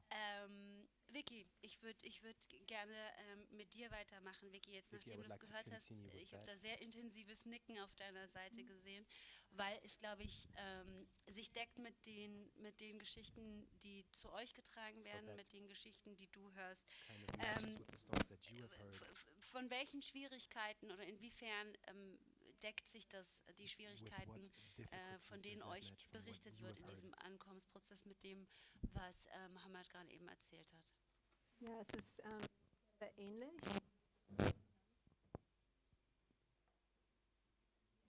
Erstens vielen Dank, dass wir eingeladen worden sind und dass wir die Situation schildern können, was wir in die letzten 10 Monate erlebt haben. Wir sind eine Initiative, die von 5 verschiedenen Trägern unterstützt wird. Each One Teach One, Migrationsrat, Damos, Initiative Schwarze Menschen in Deutschland und International Women's Space. Wir haben viermal die Woche Beratung für Personen aus der Ukraine, überwiegend Personen aus der Ukraine, die darunter binationale Familien, binationale Paaren, sehr viele Kinder, die in der Ukraine geboren sind, allerdings nicht alle Unterlagen dabei haben oder nicht alle Unterlagen in Deutschland schaffen können, um ihre Staatsangehörigkeit zu bestätigen. Wir haben sehr viele Personen, die in der Ukraine einfach gewohnt haben, ihre Lebensmittelpunkt gehabt haben, Arbeit, Small Businesses gehabt haben. Wir haben auch undokumentierte Personen, Personen, die aufgrund von diversen Gründen, sag mal Corona, sag mal Behördenschließungen, wie auch immer, ihre Aufenthaltstitel entweder nicht verlängern konnten oder abholen konnten. Und wir haben auch sehr viele Studentinnen, die da sind. Alle haben diversen Lebensgeschichten gehabt, die dazu geführt haben, dass die in die Ukraine gegangen sind, gewandert sind. Die sind Drittstaatsangehörige, außer die Drittstaatsangehörige, die ukrainische Staatsangehörigkeit haben und werden ganz klar und bewusst diskriminiert. Wir haben in der Umsetzung von des Temporary Protection Directive gesehen, wie die Spaltung, was kreiert worden ist, in der Handlung von Drittstaatsangehörigen. Es frisst sehr viel Kapazitäten, aber nicht nur auf der zivilgesellschaftlichen Ebene, sondern auch auf der Verwaltungsebene. Es gibt Momente, wo ganz, ganz viele Personen eingeladen sind und Kräfte von anderen Bereichen der Behörden eingeladen werden muss, um diese Fälle zu bearbeiten, nur weil sehr komplizierte Prozesse daraus entwickelt worden sind, um Drittstaatsangehörige, es wird gesagt, eine Chance zu geben. In der Temporary Protection Directive ist es ganz klar. Das ist eine Entscheidung, die getroffen worden ist, um der Situation für einen Teil der Drittstaatsangehörige zu verschlechtern und einen Teil einfach sehr einfach zu bearbeiten. Darf ich dich an der Stelle fragen, weil du gesagt hast, ein Teil der Drittstaatenangehörigen ein Teil der Drittstaatenangehörigen, aber für einen anderen Teil nicht. Wo machst du die Grenze aus? Wie wird das unterschieden? So, ich bin selber Drittstaatsangehörige, ich komme aus den USA. Und alle Personen, die keine deutsche Staatsbürgerschaft haben, sind Drittstaatsangehörige. Und auch in der Umsetzung des TPDs, was spezifisch für diese Situation entwickelt wird, wird es auch genannt Drittstaatsangehörige außerhalb der Ukraine. Das heißt, die UkrainerInnen in Deutschland sind Drittstaatsangehörige. Es ist nur ein Teil von den Drittstaatsangehörigen, die diesen Krieg geflohen haben, die anders behandelt und anders bearbeitet werden wird. Ich gern dich weiter, Misbah, weil ich dich auch ins Gespräch holen möchte. Die Ukraine-Aufenthaltsverordnung regelt die Rahmenbedingungen, wenn Menschen aus wir sind schon einen Vormittag lang damit beschäftigt. Also nochmal, die Ukraine-Aufenthaltsverordnung regelt die Rahmenbedingungen, wenn Menschen aus der Ukraine nach Deutschland einreisen. Und die ist mehrfach angepasst worden und auch verlängert worden. Kannst du ganz kurz darstellen, was das Ziel ist, also wo das hingehen soll, ja? Genau, und welche Probleme es an der Stelle dann auch gibt. Also explizit auf Bundesebene, weil wie das auf Landesebene, da gibt es ja dann eben auch noch Sonderregelungen. Berlin hat das anders gelöst, Hamburg hat das anders gelöst, aber wie ist das auf Bundesebene? Wohin soll das gehen und wo sind da eure Probleme? Ja, also ich glaube, ein Problem ist schon mal, dass wir relativ oft anpassen mussten. Also die letzte Änderung ist noch gar nicht im Bundesanzeiger. Das ist die dritte Änderung, die gilt jetzt wahrscheinlich bis 23. Mai 2023. Davor gab es auch schon viele Änderungen. Grundsätzlich zusammenfassend kann man sagen, Menschen, die vor dem 3.6. gekommen sind oder zum 3.6. gekommen sind, mussten bis zum 31.8. dafür sorgen, mindestens einen Antrag zu stellen. Das ging nach § 24, aber auch nach anderen Regelungen. Das heißt, man sieht hier schon einen Unterschied und ein Problem, weil § 24 nur für bestimmte Gruppen gilt, für Ukrainerinnen und Ukrainer, für Geflüchtete aus der Ukraine, die schon in der Ukraine einen Schutzstatus hatten, für andere nicht. Das ist ein grundsätzliches Problem. Seit dem 3.6. gibt es jetzt diese 90-Tage-Regelung. Das bedeutet, man muss auch innerhalb dieser Zeit dafür sorgen, dass man seine Anträge bewilligt kriegt. Ein Problem an der Stelle ist, dass wir keine bundesweite Regelung haben, weil Länder zum Teil unterschiedlich damit agieren. Das ist quasi so ein wie nennt man das, so eine 90-Tage-Regelung ab dem Tag, wo man da ist. Für Menschen aber, die zum Beispiel hin und her gefahren sind, die also vielleicht wieder in das Heimatland, in den Drittstaat oder in die Ukraine gefahren sind und wieder zurückgekommen sind, gilt auch die 90-Tage-Regelung für den Ersteintritt. Auch das macht Sachen unnötig kompliziert. Das ist, glaube ich, das Grundproblem. Und dann ist die nächste Herausforderung, dass man jetzt versucht gerade oder in nächster Zeit, das klärt sich gerade mit der IMK, also mit der Innenministerkonferenz, da wurde das am Rande angesprochen, wie man eine Regelung schafft für die Drittstaatler, weil das jetzt losgelöst möglich sein soll, jenseits von den Ukraine-Aufenthaltsbewältigungstraumata, die man da an der Stelle hat. Das heißt, das ist gerade noch so in dem Machen und das Problem ist halt, dass man die Länder braucht und dass man an der Stelle auch 16 Länder zusammenkriegen muss. Das ist das grundsätzliche Problem. Schweres Atmen. Hole ich dich gleich rein, Tarek. Ich weiß, also Hakan hier hat richtig genickt und du hast schwer geatmet. So. Wer möchte? Hakan kann anfangen von mir aus. So, also ich habe nur genickt, weil Misbah einfach beschrieben hat, was die Lage ist. Ich habe nicht genickt, um zu sagen, toll, was wir gerade machen. Ne? Also nicht falsch verstehen. Ich glaube, eine Änderung, die wir mit der zweiten Ukraine-Aufnahme-Übergangsverordnung hinbekommen haben, was jetzt kein Riesenschritt war, aber das ist tatsächlich auch aufgrund des Drucks innerhalb des Parlaments passiert, auch von den Abgeordneten, dass wir gesagt haben, hey, wir brauchen eine pragmatische Lösung mit Blick auf Drittstaatsangehörige, und dann hat das Innenministerium in die zweite Übergangsverordnung mit reingeschrieben, dass Drittstaatsangehörige aus der Ukraine, die einen dauerhaften Aufenthalt in der Ukraine haben, egal ob sie aus einem sicheren Staat kommen oder nicht, nach dem Konzept, auch § 24 Aufenthaltsgesetz bekommen können. Das ist eine winzige Änderung und da hat man erstmal gesagt, hey, das ist jetzt super.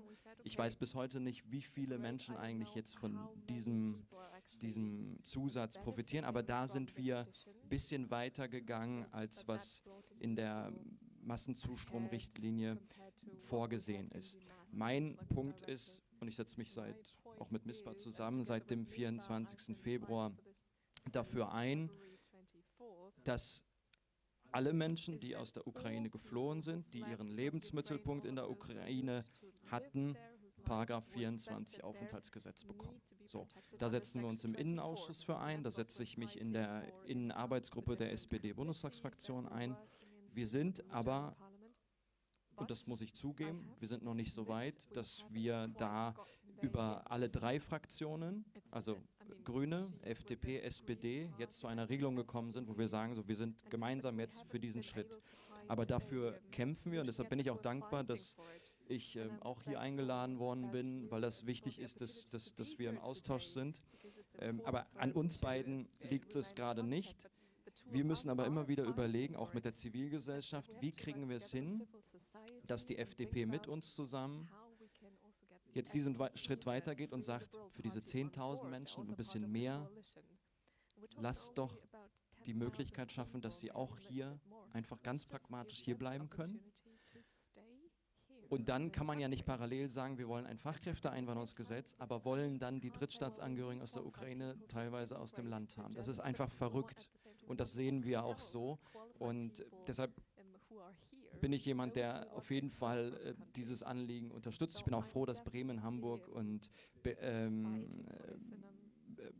Berlin jetzt eine Zwischenlösung geschaffen haben, aber mir ist auch bewusst, dass die Bundesebene eine Lösung schaffen will.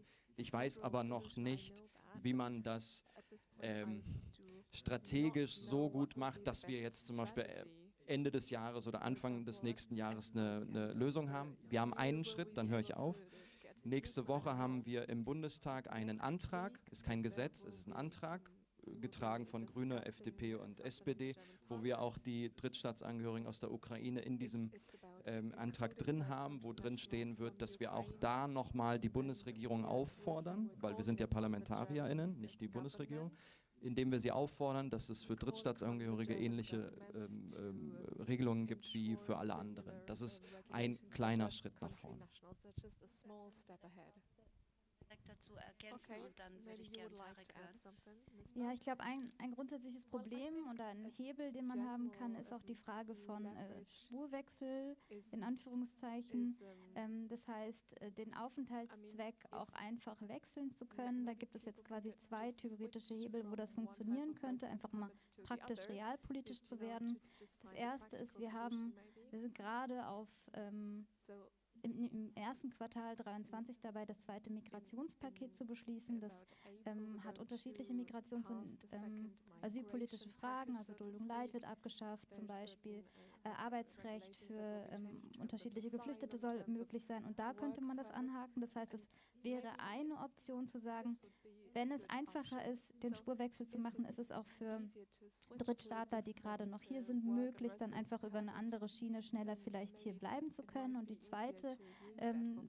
zweite Hebel wurde gerade auch schon angesprochen. Wir sind auch im ersten Quartal 23 dabei, das sogenannte Fachkräfteeinwanderungsgesetz 2.0 zu beschließen, also Arbeitsmigration einfacher zu machen. Und da wollen wir den Spurwechsel vielleicht auch als zweiten Hebel mit verankern. Dann ist es möglich für Leute, die in irgendeiner Form vielleicht mal aus anderen Gründen hier in Deutschland angekommen sind und die in irgendeiner Form sehen, okay, ich sehe das Ende meiner Straße, vielleicht hier zu bleiben über einen anderen Weg, nämlich den über die Arbeitsmigration. Tarek, ich würde dich gerne dazu holen. Jetzt hast du ja angehört, Ideen. Vorhin hast du schwer geatmet. Woher kam das schwere Atmen und wie schätzt du das jetzt ein, was wir gerade gehört haben? Überhaupt Ton habe? Doch, ich habe keinen Ton. Okay. Super. Ja, erstmal vielen Dank für die Einladung und für die Veranstaltung. Ich finde es ein sehr wichtiges Thema, was wir die ganze Zeit verschoben haben, womit ich auch sagen würde, zivilgesellschaftlich wurde das nicht verschoben. Es wurde ganz viel darüber diskutiert, aber es war nicht rein in der politischen Interesse. Ich habe schwer geatmet, weil ich gesehen habe, wir sehen ganz viel in der technischen Fragen und wie kann man Spurwechsel machen und so weiter und dass man so technisch in Paragraphen irgendeinen Absatz geändert hat. Darum geht es nicht. Es handelt sich um eine grundsätzliche politische Frage. Es braucht einen politischen Willen. Wir haben hier in Deutschland Gesetze, die regeln, welche Farbe hat ein Besteck bei Staatsbesuch. Das heißt, wir haben so viele Regeln. Es braucht keine Regeln, es braucht ein grundsätzliches politisches Verständnis, dass man die Situation dieser Menschen regeln muss. Es gibt den Paragraph 7, es gibt den Paragraph 24, wo die Umsetzung einfach geändert werden kann. Und es liegt nicht an den Bundesländern, sorry, es liegt an einem BMI, die einfach nicht das richtige Rundschreiben und Weisung an die Länder gibt. Darum geht es. Rot geführt übrigens. Ja, genau. Also rot geführt auf jeden Fall. Rot geführt, aber man weiß nicht auch, welche MitarbeiterInnen da drin stecken und wie lange sie dort sind und mit welchen Ideen, Überzeugungen sie dort arbeiten. Deswegen, also ich würde nicht darüber hier auf diesem Bildschirmpanel diskutieren, wie man Gesetze ändert, sondern eher, was habt ihr jetzt für Ideen als Bundestagsabgeordnete, um das umzusetzen? Wie könnt ihr weiter Druck auf das BMI machen, damit das BMI entscheidet? Es braucht keine Gesetzesänderung. Es braucht einfach eine Weisung, ein Rundschreiben an die Länder, die sagt, die Menschen sollen entweder Paragraph 7, Paragraph 24 oder irgendeine andere Möglichkeit im Gesetz. Es gibt genug Paragraphen, die das regeln können. Es braucht einfach eine Entscheidung.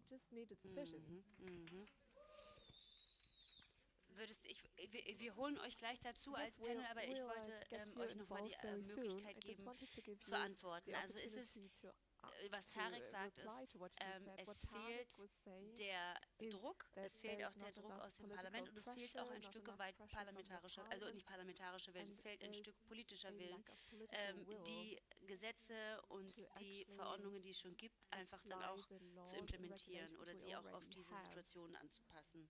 Anzuwenden vielmehr.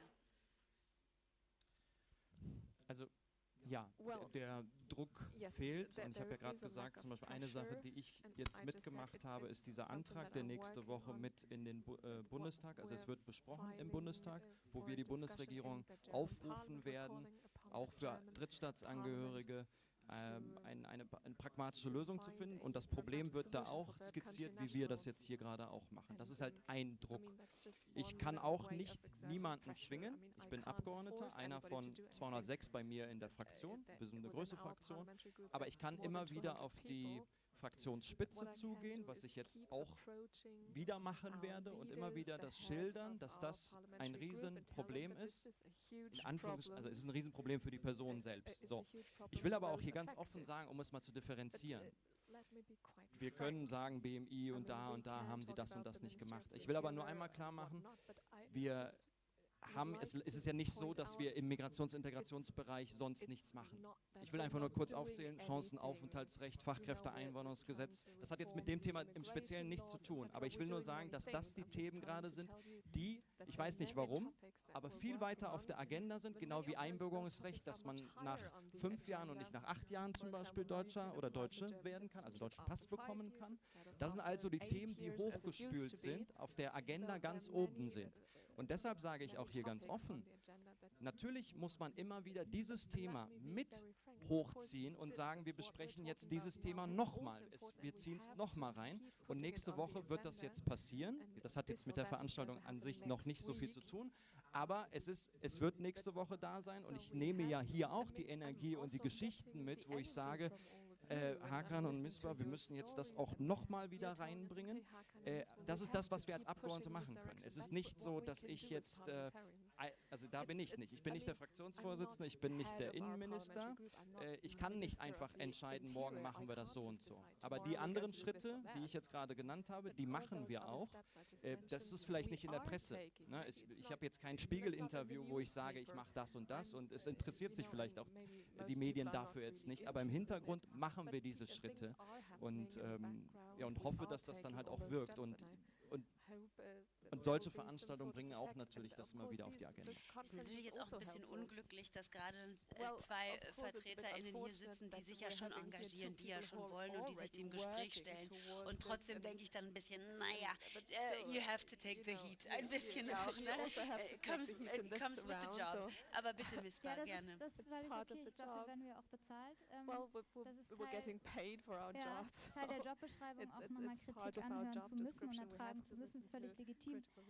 Ich halte aber auch, und jetzt bin ich auch mal ganz hart und ganz ehrlich, überhaupt nichts davon zu sagen, ich setze alles auf eine Karte. Und so wie das Tarek gesagt hat, ist das die Karte, wir machen jetzt einfach Druck und dann wird schon jemand anders, der nicht wir sind, vielleicht entscheiden, das so zu machen, wie wir das wollen. Das ist unterm Strich quasi der Lösungsansatz von Tarek. Und kann man so machen, halte ich aber für einen verkürzten Weg, weil es überhaupt nicht den Raum gibt für die Sachen, wo wir, er und ich, faktisch im Parlament was verändern können. Und das ist das ist der Gesetzgebungsprozess. Wir können nerven beim BMI und das BMI kann drauf scheißen oder hat andere Zwänge aus wer weiß welchen Gründen. Aber er und ich können im Parlament dafür sorgen, dass in 2 anderen Gesetzgebungsprozessen, die auch migrations- und integrationspolitisch sind, Rahmen geschaffen werden, die dafür sorgen, dass Leute hier bleiben können. Und deshalb halte ich es für verkürzt zu sagen, naja, man muss da nur eine Veränderung hier schaffen und dann ist es schon gelöst. Das ist zu wenig, finde ich. Von daher totaler Appell dafür, andere Wege und andere Lösungen zu finden, die vielleicht auch für andere Leute helfen, jenseits von der aktuellen Lage in der Ukraine. Es gibt so vielen anderen Menschen die Möglichkeit, hier zu bleiben, die gerade auch Asylprobleme haben, die auch Probleme haben im Bereich Integration und Migration. Das schafft quasi, wenn man so will, eine größere Chance für mehr Leute als eine ganz bestimmte Kohorte. Und deshalb, finde ich, darf man das nicht wegwerfen oder verkürzt darauf reduzieren, dass das nicht genug ist. Und ja, es ist ein totales Problem. Und ich glaube, hier im Panel teilen wir auch alle die gleiche Meinung. Ich muss aber auch verstehen, dass es anderen Druck gibt, der gerade auch wichtig ist. Und 135.000 Leute in Kettenduldung, die seit 2015, 2016 da sind, die pöbeln auch. So, es pöbeln halt alle zurecht, weil wir 16 Jahre verkorkste Migrations- und Integrationspolitik aufräumen müssen. Und wenn man quasi gerade, und ich will es gar nicht in Schutz nehmen, ich finde, es ist total problematisch aufzuwiegen, aber wenn halt gerade der Druck von dieser Gruppe größer ist, zu sagen, wir möchten jetzt bitte aus der Kettenduldung raus, wir möchten gerne eine humane Politik und der Fokus liegt dann auf dem Chancenaufenthaltsgesetz, dann ist das halt ein realpolitischer Fakt, der schade ist, aber auch einfach eine Gegebenheit. Ich würde euch gerne die Möglichkeit bieten, direkt darauf zu antworten. Vicky, Tarek, Vicky. Danke. Ich wollte eine Sache dazu sagen, weil wir von der zivilgesellschaftlichen Ebene sind wir bewusst von all die Gesetzesänderungen, die kommen werden im Bereich Migration. Und wir von der praktischen Seite fragen uns, wie soll das passieren, wenn wir sehen, wie die Kapazitäten schon aufgrund von den Entscheidungen, die mindestens in dieser Situation getroffen sind, so aufgefressen sind.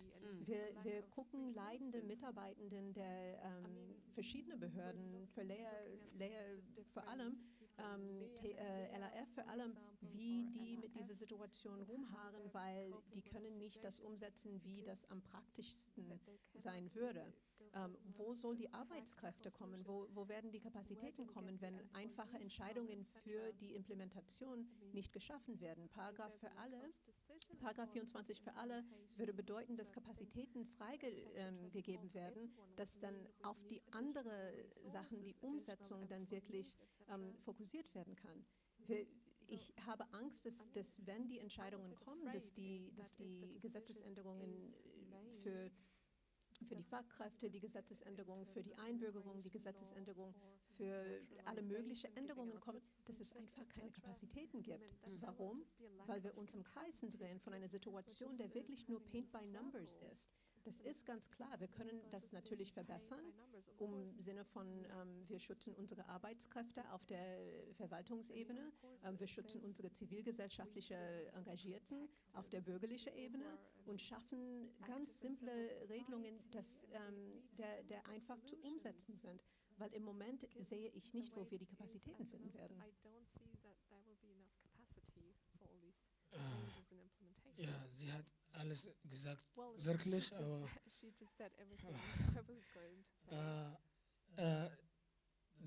das Druck, sie war sprechen über das die gleiche etwas, das nachdem wir hatten die Fiktionsbescheinigung und das sind schon fertig und bevor das Fiktionsbescheinigung sind schon fertig, ich habe gefragt vor einer Woche vorher, was passiert, wann soll ich kommen und noch eine Fiktionsbescheinigung oder neue neue Dokument haben. Die Leute hat gesagt, dass okay, du kommst, wann das ist schon fertig und dann wir geben dir ein neues Dokument.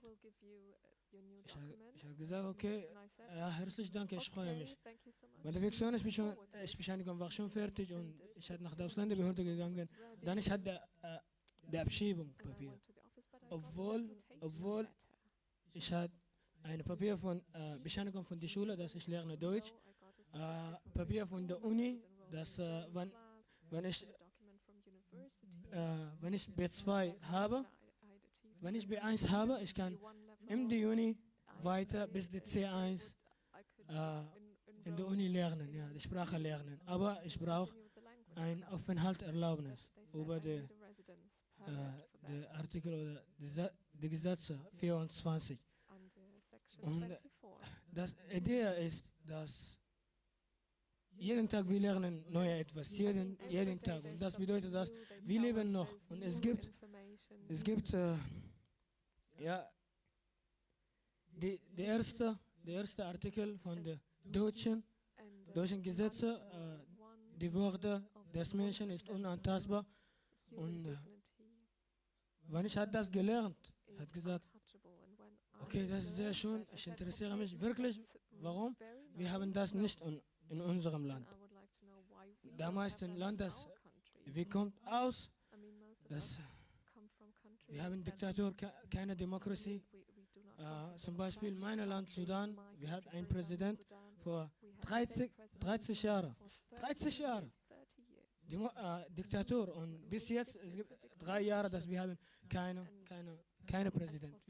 Wenn du fragst mich, ich weiß nicht, wem ist mein Präsident in meinem Land jetzt, wirklich. Und Ukraine war für uns genauso wie eine zweite Heimat. Ich sage das, weil die Leute in der Ukraine haben für uns gesagt, herzlich willkommen, очень приятно. Die Leute waren sehr nett mit uns, wir waren genauso. Ukraine war für uns eine zweite Heimat. Und ich hoffe wirklich, dass die Leute verstehen, dass wir kommen von der gleichen Krieg.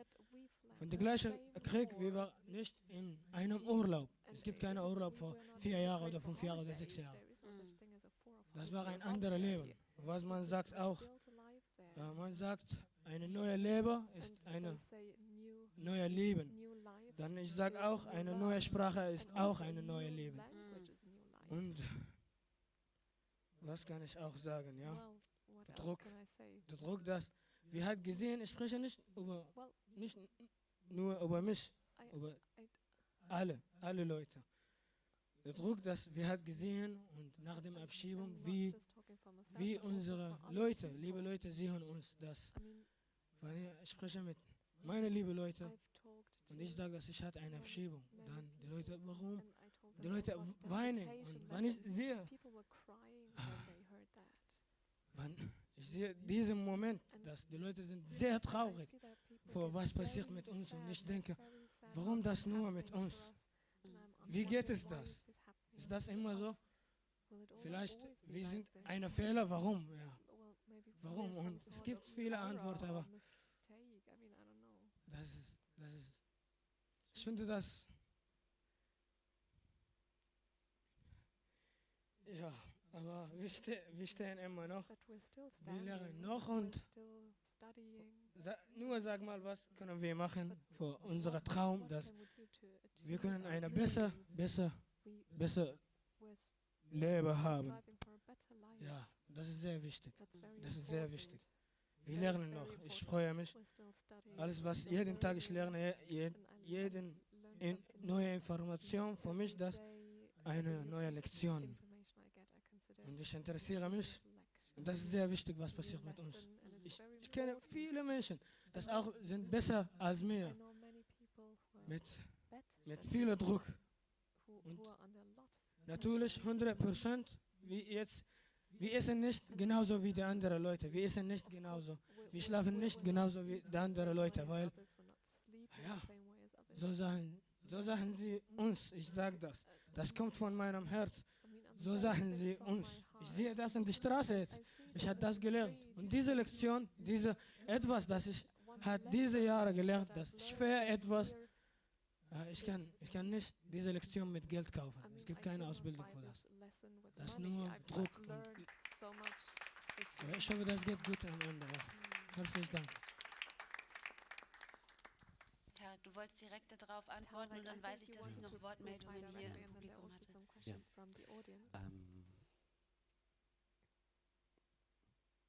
Ich weiß nicht, ob ich bin tatsächlich sprachlos. Ich weiß nicht, sprachlos im Sinne von, ich kann nichts mehr dazu sagen. Es wurde alles gesagt. Und das ist ein Symbol, ne? Also, das ist ein Symptom für ein grundsätzliches Problem, was wir hier in Deutschland haben. Ich wollte vorhin keine Kritik ausüben oder keine Probleme auslösen. Ich wollte einfach nur das Problem an das richtige Adressat geben und sagen, hier liegt das Problem, hier ist eine klare Handlungsmöglichkeit, es braucht zu handeln. Ich wollte nicht sagen, dass du Hakan nichts tut oder Misbah nichts tut. Also darum geht es mir gar nicht. Es geht einfach aufzuzeigen, wo ihr noch mehr tun sollt. Aber die Antwort darf meiner Meinung nach nicht sein. 130.000 Geduldete machen Druck und dann sie machen mehr Druck, ihr macht nicht genug Druck, deswegen kommen sie auf die Agenda nach vorne. Sorry, das ist das Problem, was wir in der Bundespolitik erleben. Eine Verantwortung wird immer entweder an die Zivilgesellschaft verschoben oder an die Länder verschoben. Das führt aber dazu, letztendlich, dass ein Bernhard Muller in Allgäu in Bayern direkt nach der ersten Woche der Einreise einer Person aus der Ukraine, ein Drittstaatsangehöriger aus der Ukraine, eine Grenzübertrittsbescheinigung sofort in die Hand druckt und dieser Person einfach in einer prekären Situation büscht, ohne soziale Leistungen, teilweise ohne Dach über dem Kopf, weil diese Verantwortung nicht klar übernommen wird von der Bundesebene und keine einheitliche Lösung gegeben wird. Sorry. Und die Probleme sehen wir hier. Also wenn ich sehe, eine Person aus dem Sudan ist für die Ausländerbehörde Berlin oder das Einwanderungsamt oder Hamburg, ne, nicht ein genug Beispiel, um die 24er zu geben und zu sagen, diese Person kann nicht sicher und dauerhaft in ihr Herkunftsland zurückkehren, dann ist das ein großes Problem. Sorry. Das Zweite ist, lass uns einfach, wenn wir pragmatisch denken, dann lass uns pragmatisch denken. Wir haben hier über 10.000 Menschen, Drittstaatsangehörige aus der Ukraine. Wenn jetzt alles abläuft, kriegen sie Duldungen. Dann kommen sie in diesen prekären Status. Sie würden nicht innerhalb von einem Knopfdrucken abgeschoben werden. Sie würden in einer prekären Situation hier leben und das Problem schaffen wir selbst. Das Problem schaffen wir, drucken Menschen in eine prekäre Lebenssituation dadurch. Ich würde dazu plädieren, keine Gruppen so gegeneinander auszuspielen und zu sagen, hier gibt es einen Handlungsbedarf und hier sehen wir, das kommt auf die Agenda. Es braucht eine Weisung. Es braucht tatsächlich nur eine Weisung vom BMI. Und ich sehe, dass das auch vielen Menschen betrifft, die wertvoll oder die wert sind, auch ein Gefühl von Sicherheit zu haben. Und das ist das größte Problem in der deutschen Bundespolitik. Es wird ganz viel im Bereich Migration und Flucht über Sicherheit geredet, aber über welchen Sicherheit? Niemals kommt in Frage das Sicherheitsgefühl bei einer betroffenen Person, die hier ist, sondern eher die Sicherheit wird ganz anders gesehen. Und diese Personen wurden in dem Sicherheitsgefühl nicht inkludiert. Ja, was ist, kannst du noch halten. Und was es bedeutet, wenn man dauerhaft in einer prekären Lebenssituation ist, das halt, wie hier vorne vorhin schon geschildert bekommen, was es für die mentale Gesundheit dieser Drittstaatsangehörigen bedeutet, quasi ununterbrochen in diesem Zustand des Nichtwissens zu sein, haben wir schon gehört. Ich würde dir ein Mikrofon zukommen lassen. Schau mal da. Dann, wir haben noch eins extra und dann darfst du deine Frage oder deine Anmerkung formulieren. Im Übrigen, ja, da ist noch eine Wortmeldung. Okay. Ja, hallo, ich bin Ronelle von BIPOC Ukraine and Friends in Germany. Unser Anliegen ist ja, den Paragraphen 24 für alle geflüchteten Menschen, Punkt, anzuwenden. Und also die eine Anmerkung, die ich habe, weil ich mich das frage, ist, ob, also es gibt einerseits die Frustration von den Menschen, die jetzt direkt von dieser Politik und von diesen Regulierungen betroffen sind und auch also diese Anstrengung und aber diese Zermürbung, die ist auch da bei der Zivilbevölkerung, die sich damit beschäftigt, die ist da bei den Volunteers, die ist da bei den organizations that are trying to do something. And actually, the resources we need for fast integration and are just being wasted with this. You need this paper, then that other document, etc. Then you need a photograph, and it's really exhausting. And one other thing is that, from my point of view, the mass influx directive, I think, was created 10 years ago, or 20 even. But as far as I know, it does not say for refugees who hold a certain citizenship. It's not about. Actually, it's back then there was a decision to separate these things. I'm from Berlin, and the decision of who belongs, who doesn't belong, that's being done all the time. So, and also people with Ukrainian citizenship, but who have the same skin color, they were actually expelled from trains because they didn't look Ukrainian. So passport wasn't enough either. They were saying, well, maybe the passport is not even real. So, we have to keep in mind that it's a certain decision, to keep people out of the country, even those with the right documents. I mean, we're talking about people who fled from the war, fled from bombing, and it's about creating safety for them. Do you want to reply to this directly, or was there a question connected to your remark? It was just a comment. It was a remark. Okay. Most of all, it was a remark. It was a comment because most of all, I wanted to ask if we are discussing this, what can we do to change this? We can't go on like this. Maybe if you want to raise a question, then they can answer to it. So, because if not, I would just go ask pick somebody else. Yeah, I just really want to ask if these aspects, if you're considering these aspects, like the same treatment to people from the same place, is that a question of resources when we make decisions about third country nationals? Are we considering these factors?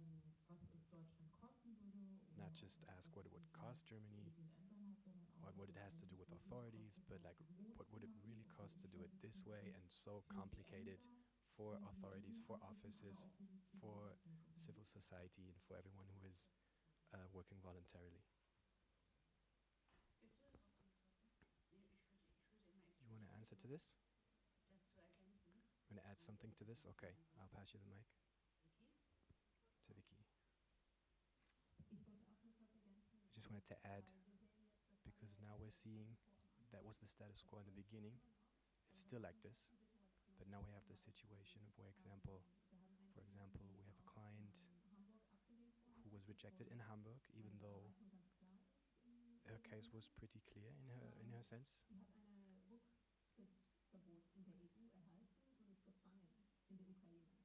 She's not imprisoned in Ukraine and is not allowed to leave Ukraine.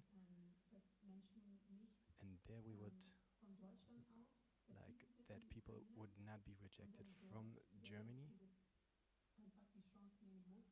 and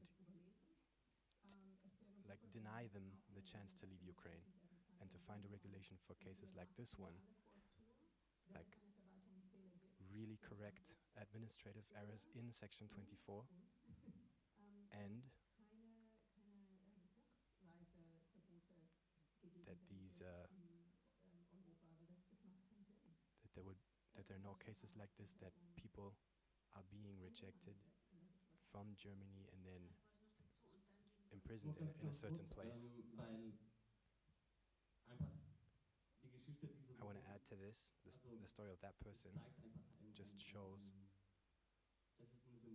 that it's a symptom of the like fundamental problem that we're experiencing. And let's not say humans are allowed. It's not just anybody. It's just any human beings. They're the same people that were imprisoned in Ukraine, that are drowning in the Mediterranean Sea, that were being shot at the Croatian border. It's just a system.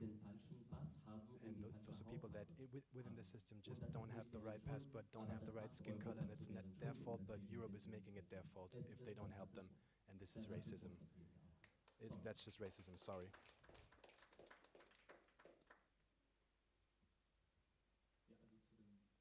Yeah, to that section 24, we had already said that on a moral level we're discussing this in the European in the German Parliament. This new aspect that you're adding, that you're picking up, if we apply section 24, if we applied it to everyone, it would be like less complicated, less wasting less resources because of equality. Like we're criticizing this, and we're criticizing this aspect of inequality. They're passing the mic. But if you're discussing this, is it clear that it's a political decision, that it was a political decision to make that difference, to treat people differently, that it was an active political decision to treat people differently? Yes, since 20 years we have this mass influx directive is in place. So the European Council on a European level had to activate that directive, and that had to be decided upon between the 27 EU members, and for the first time in European history that has been decided to activate that directive, plus Austria, Hungary and Poland, the countries that never want to accommodate refugees, like not at all. For the first time between all 27 European EU members, we're going to activate this. We're going to establish these 3 or 4 groups of these refugees who get accommodated quite easily. But of course there were groups that sort of were left out of this, and now we can all say this is racism, and that's it, and we leave it at that. But we have to take the next step and talk about how we at federal level can have a look at this, how we can integrate these other groups of refugees into this application of this directive. And now there's no majority on European level to integrate this group. I don't have to accept it, but that's right now it's a fact, unfortunately.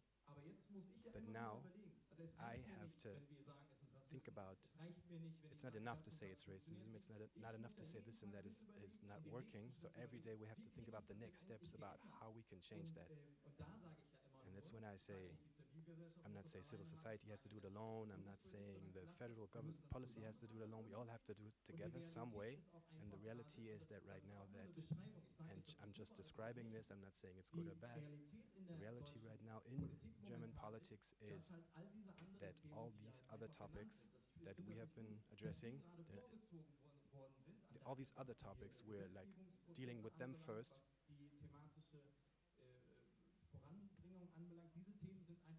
Like other topics are like higher up on the agenda, and I want to be a part of this process. I don't have an answer right now, but how can we accomplish together, or me on my own, if it has to be, like how can we put our topic back on the agenda, like back and again and again? This is what I'm thinking about. I'm not saying that this is better or this is worse, or that it's been done on a European level is better or worse. We're analyzing this all together, and we're very clear in this. We can keep establishing that it's racist, but it's not bringing us closer to a solution. There's not a 5-point plan, a 2-point plan, nothing. And that's why sometimes I'm like a bit defensive in saying, okay, what other possibilities can we explore? So I mentioned one. Next we're going to address this proposition, this motion in the German parliament, but what are the other steps that we want to take? And there you can say, Hakan, this is your job to establish that 3rd plan, and this is something that I would accept.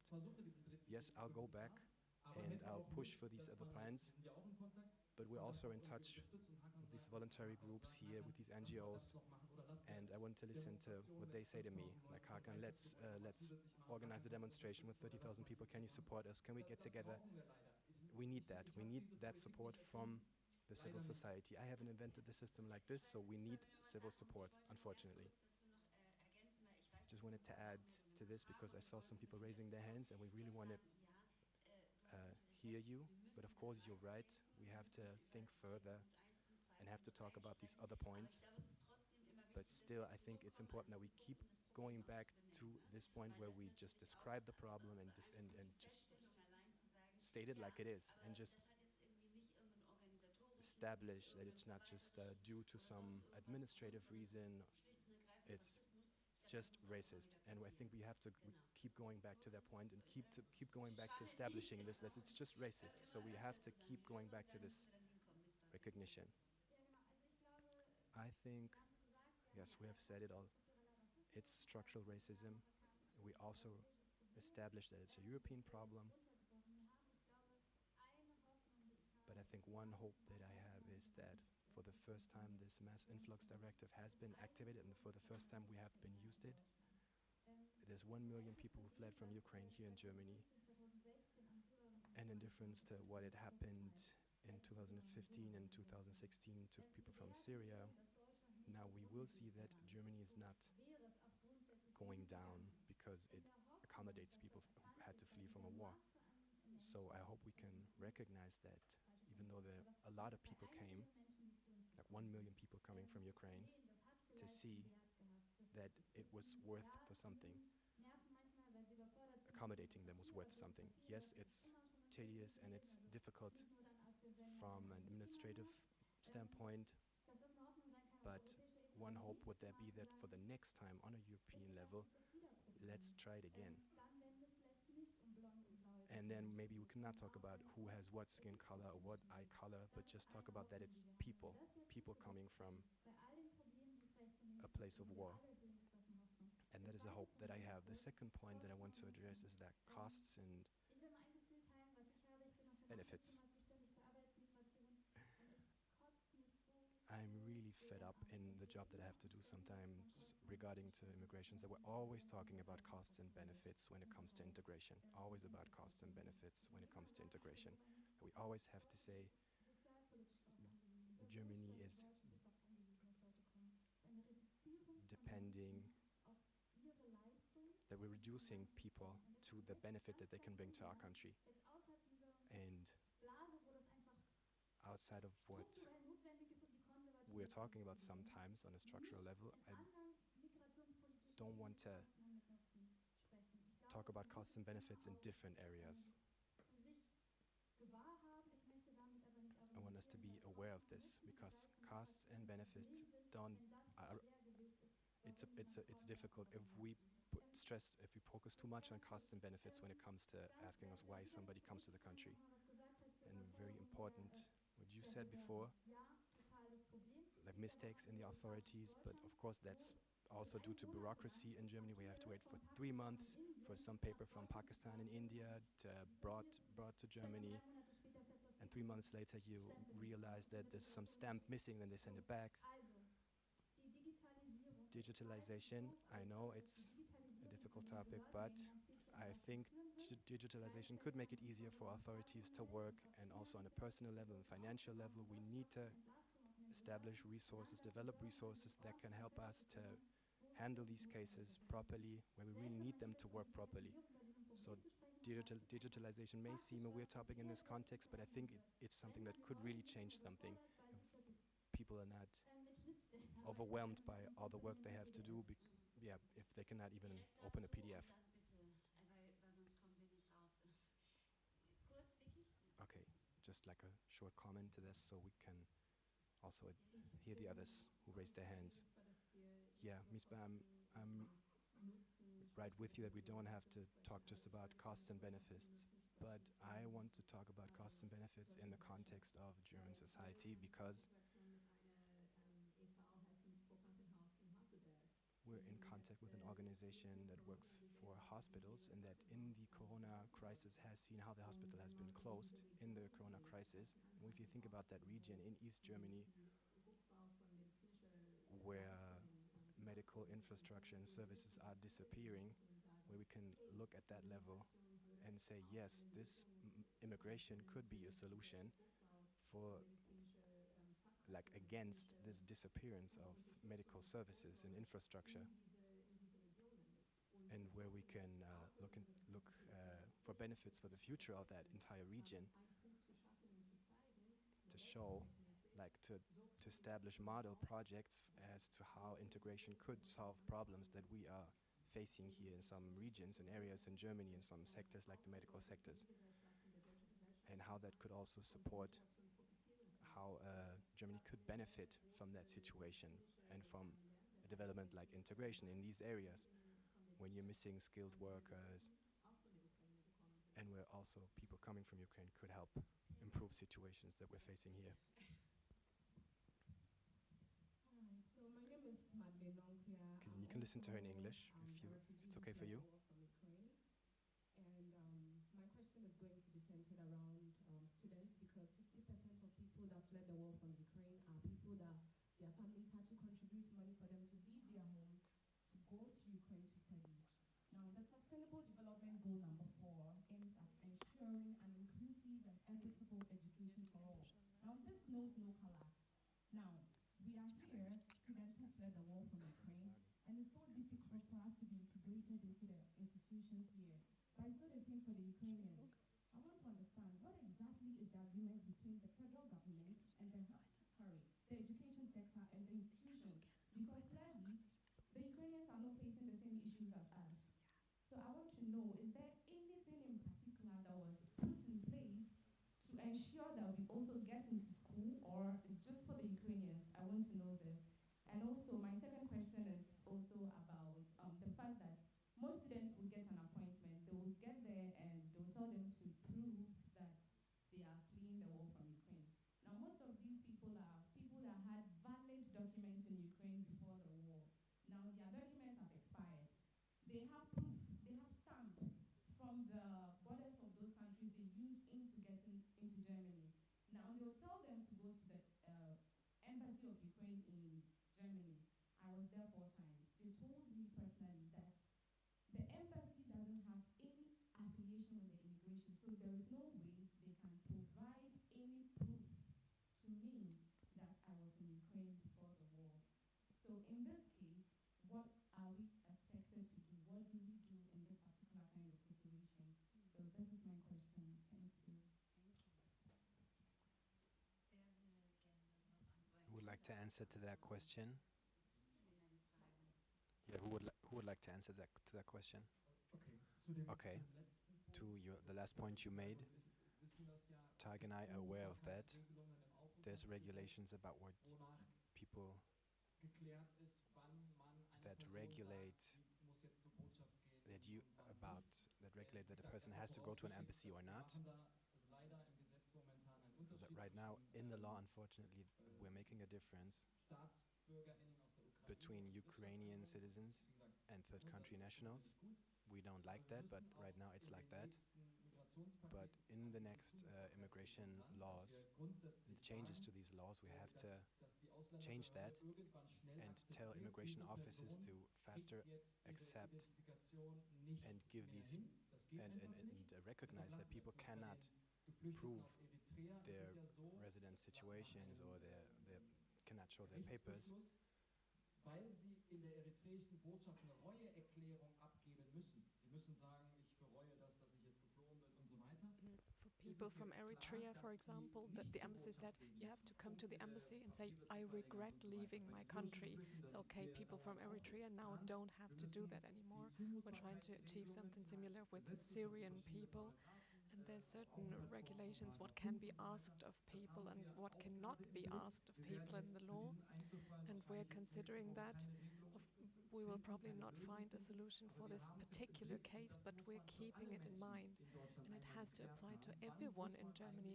In what case can we actually send people to their embassy? In what cases can we not do that? but of course we know about these problems, and we're trying to change the laws for everyone. It's not just about the embassy of countries of origins, but it's about how people have to prove that they used to live in Ukraine, and the Ukrainian embassy was not able to confirm that. And did I get it right that they did not accept expired documents? That they did not accept those documents? Okay, okay. In her case, okay, yeah, of course we need clear regulations. What if documents are expired? Does that mean that they're not proof anymore? Do you need a valid, non-expired document at all times to prove things? And of course that's something that's just not feasible. So I think it's really good that you guys are working on that. Hakan. But of course, yeah, let's talk afterwards about your situation. Because if it's just about single cases, then we can look up how those cases were handled in the past, and maybe Pro Asyl can support you in that. Okay, Vicky. Well, I just wanted to point out that it's not about proof of identity. Most people have valid passports, and there's also other sorts of documents to prove one's identity.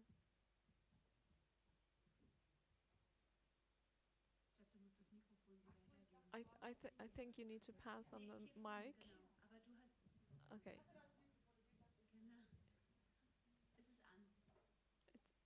It's working. Yes, my name is James Kenneth. I'm from Hamburg, which is Smile from Smiles World. Thank you very much for the question that you just asked. Actually, we need to find a bridge here between, you know, when we get to the immigration, some people say some people were actually illegal in Ukraine, and that's one of the reasons. I mean, one of the reason for denial why a lot of people, a lot of students have actually, you know, rejected the so-called fiction Bescheinigung. So, and why am I saying this? Okay, I will use my case today as an example. I've lived in the Ukraine almost 8 years. I'm a victim of the Ukrainian immigration. I had my student card taken from me. So before the war, we were in court in Ukraine. So, and thank God for some reason I was able to get the court papers before I left. Now it took me a lot of time to get some of the required documents before I left Ukraine. And I stayed up to May something before I left Ukraine. And why was that? Because I was trying to also get some other document from my lawyers, call people that I know. I stayed up to May the 29th.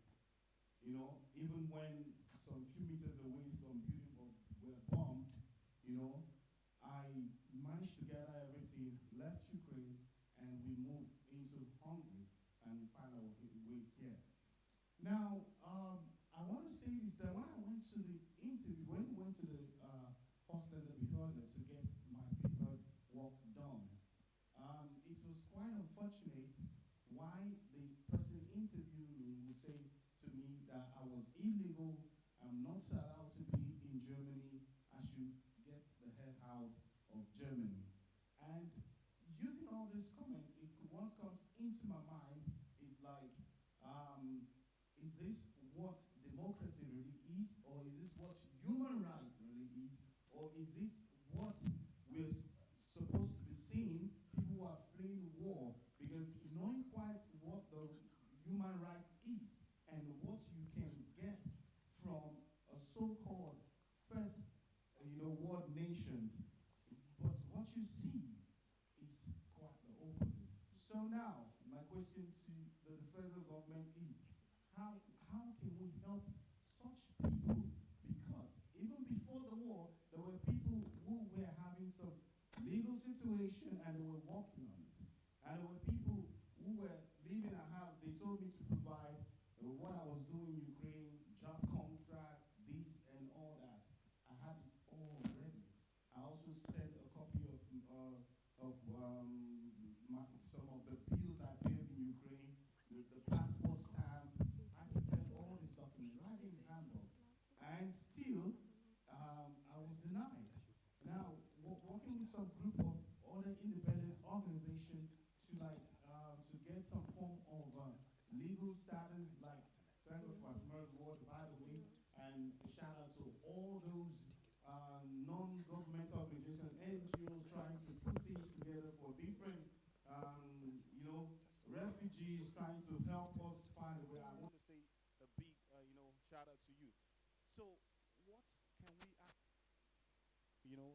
stop these people and what is the way forward, then is the paragraph 24 not applicable to all the refugees in Hamburg, in Germany, in Berlin? Why is the European Union that have instated this law, is it different? Is Germany not part of the European nations? So question is what that comes into my mind when I think about, you know, trying to find my way forward as a student and trying to build my career, trying to go forward, okay? And of course, right there in Hamburg, we know about some students that the paragraph, that the fiction Bescheinigung was issued and it was withdrawn, revoked.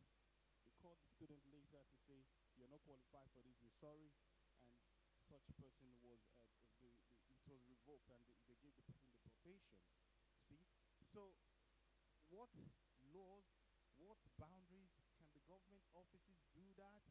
Can they give a document and revoke it? I mean, we have seen different kind of acts and different kind of deeds. I mean, you know, I would say, in my word, there's a high level of, I don't know, it's overwhelming. So please, if you have any more contribution to say, I will draw the line there. Thank you.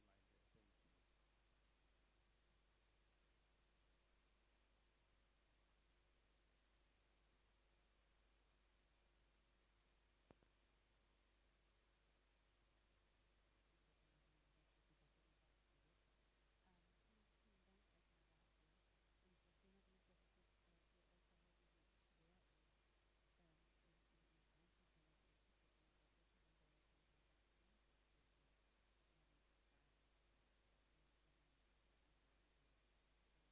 try. I will try. I will try.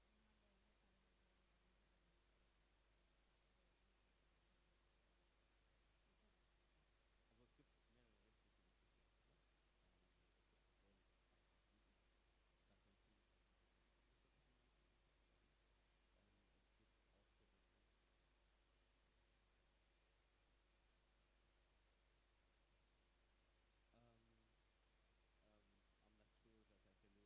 this position. So one of them is the paragraph 7. I don't want to talk about the paragraphs here, but there is, like I said it before, paragraph 7 is one of the possibilities to give a permit to stay in Germany. The paragraph 24. There is also the possibility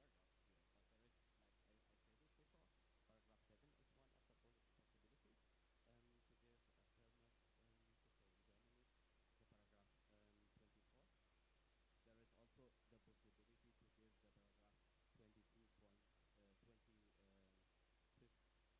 like stopping deportations. Yeah. And there is also the possibility to give a paragraph 25.4, but it's like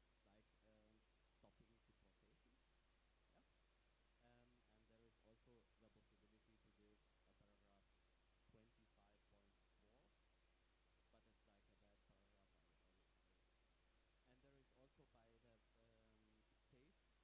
And there is also by the state government also the possibility to apply for giving the paragraph 23. It's also a possibility, but like it's not about the possibilities. I talked about it. It's about the willingness to give one of these paragraphs. Geht wieder auf Deutsch. Ich glaube, okay, die Übersetzung geht auch wieder. Okay. The mic is working again. Headphones back on. I think we have 10 more minutes before we need to wrap up. I think it's now 5 more. But ich gebe dir Okay, recht, natürlich of ist, course, glaub ich, I agree with you. Bereitschaft auch in den Of Behörden, course, the authorities' willingness to contribute something, that's also a huge problem. And what the student in the first row was talking about, you know, some arbitrary treatment that's being applied, that's also a problem. Since we just have 10 minutes, I'll switch to English. I think We is this okay? Yeah. Okay. She's speaking English. In a couple of demands that we have. You can just listen to her in English. We really are hoping and demanding that there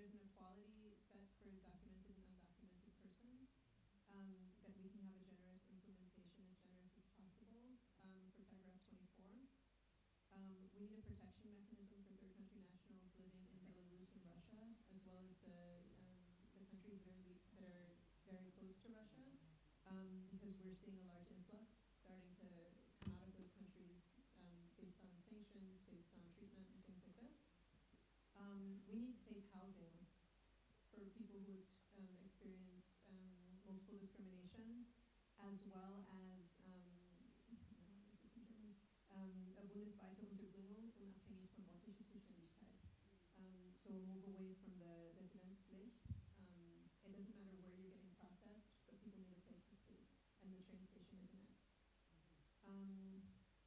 We also would like, as I mentioned before, a maximal correction of mistakes that are made at the administrative level when it comes to processing paragraph 24, which means paragraph 24 for the people who have received these types of discriminations, as well as paragraph 24 for everyone, would make it super simple.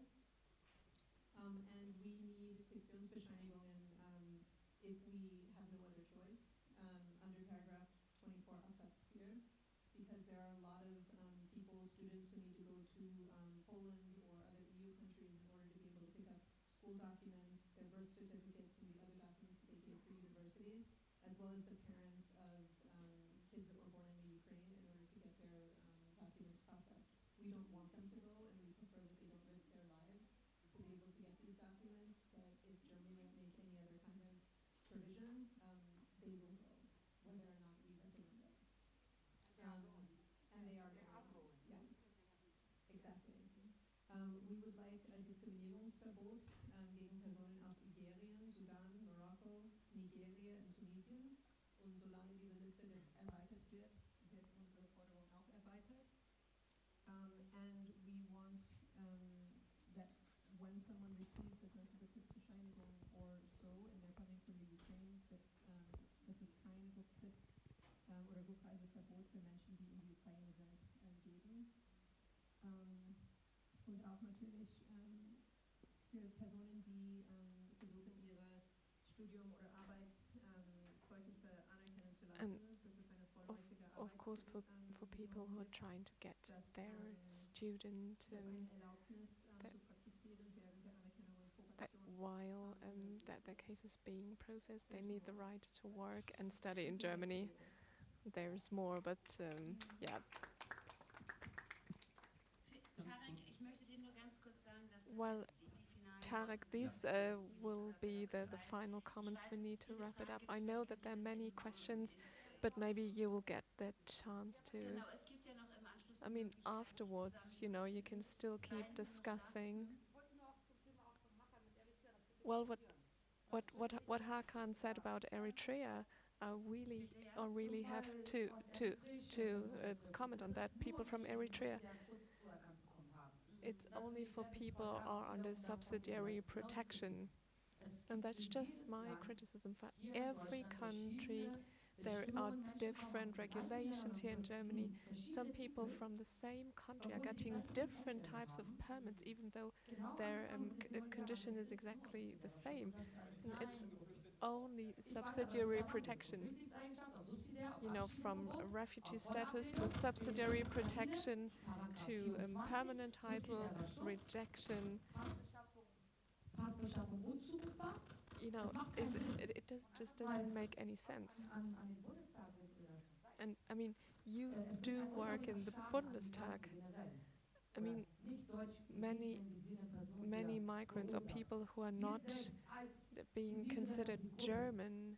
I mean, we as civil society groups, we might have German passports, but we're not being considered German. And there's so much damage this is causing, and that's something that the German parliament should be discussing. That's a trauma that we're experiencing. We're not feeling safe in Germany.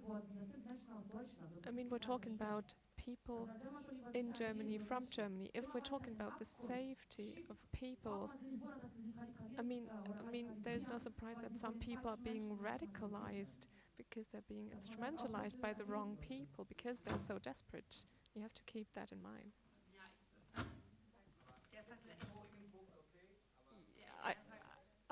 I don't agree with what you just said, but yeah, maybe we can discuss afterwards.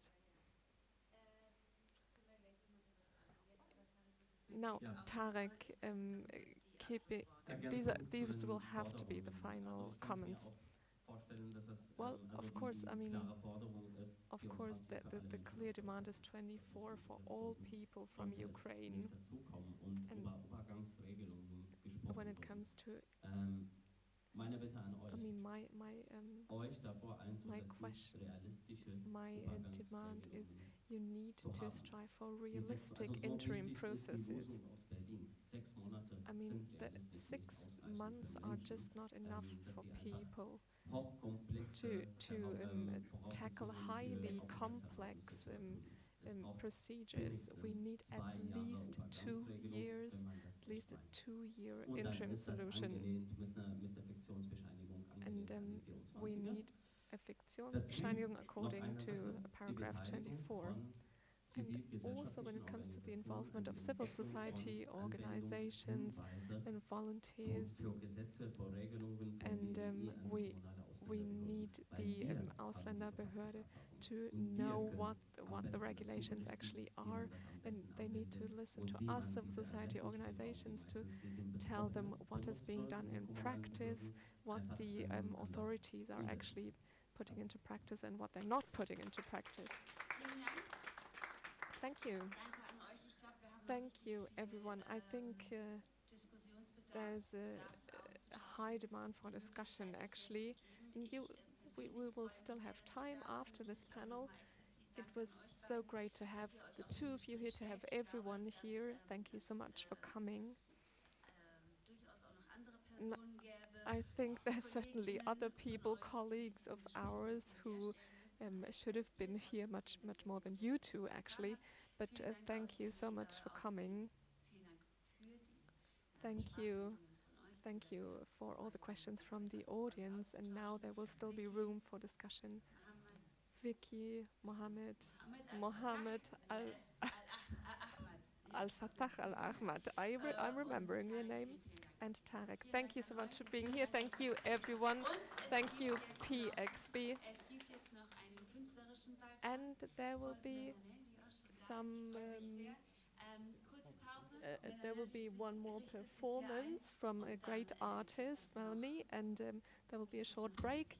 And afterwards, you'll be able to see her performance. Thank you.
Möglichkeit geben, einmal durchzuatmen.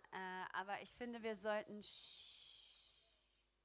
Ich weiß, bevor ihr euch in alle Winde verstreut, before you all leave to wherever you have to go this afternoon, I figured I'd take the chance and invite you to listen to a wonderful performance by a wonderful person that we have here who's willing to share her art with us. And as long as you're here, as long as you're still focused, I would love for you to give your attention to her. Please give it up for the wonderful Melanel.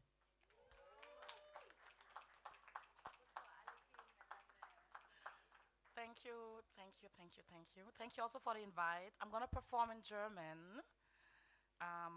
Yes. Den ersten Text, den ich mitgebracht habe, heißt Fragen über Fragen. Und ich rede nicht gerne zu viel am Anfang.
fordern Nahrung für alle und gesicherte Lebensumstände. Wir fordern Dekolonialisierung und das Ende des Imperialismus. Wir fordern, dass der Kapitalismus in Flammen aufgeht. Wir fordern eine Welt, die uns versteht, ja, mehr noch zuhört und hinter uns steht. Wir fordern, ruhig in unseren Betten zu schlafen. Breonna Taylor, Breonna Taylor, Breonna Taylor. Wir fordern simple Gänge zum Einkaufen. George Floyd, George Floyd, George Floyd. Wir fordern unbeschwerte Kindheiten. Wir fordern es, selbstbestimmt zu sein. Spielen, essen, singen, malen, schreiben, denken und handeln zu können. Oh, wir fordern so viel. Wir fordern, dass man aufhört, uns zu jagen, nicht, dass man uns erschießt. Wir fordern Sicherheit und Halt. Wir fordern Erleichterung. Wir fordern das Recht auf Unversehrtheit. Wir fordern es, Mensch zu sein. Wir, die fordern, sind aber gleichzeitig die, die fördern, kämpfen und lechzen, schweigen und schreien, erklären und demonstrieren, lachen und weinen, heilen und Schmerzen erleiden, atmen und ersticken. Verzweifeln und gedeihen, fallen und steigen, leben und segnen. Also schreien wir von den Dächern, den Straßen und Gassen dieser Erde ständig: Black Lives Matter, Black Lives Matter, Black Lives Matter. Die Antwort ist seit Jahrhunderten: All Lives Matter. Wenn alle Leben zählen, dann erklärt mir, warum wir sterben, auf offener Straße erschossen und gedemütigt werden. Erzählt den Leichen, dass das Leben in 2020 nicer ist als 18 oder 1720. Wie viele Väter müssen ihre Söhne noch begraben, bevor ihr aufhört, uns zu jagen? Wie viele Mütter müssen ihr Leid noch klagen, damit ihr anfangt, die Schuldigen zu bestrafen? Wie viel Blut wollt ihr vergießen? Wie viele noch erschießen? Wut, Verzweiflung und Schmerz. Lieber Gott, deine Kinder sterben. Wir sterben hier. Siehst du uns nicht? Hörst du uns nicht? Ich habe Fragen über Fragen. In welchen Tiefen müssen wir kriechen, um den penetranten Duft von Ignoranz nicht mehr zu riechen? Ich habe Fragen über Fragen. Wie viel Tode kostet ein Leben? Wie viel Tote erträgt ein Leben? Ich habe Fragen über Fragen. Danke.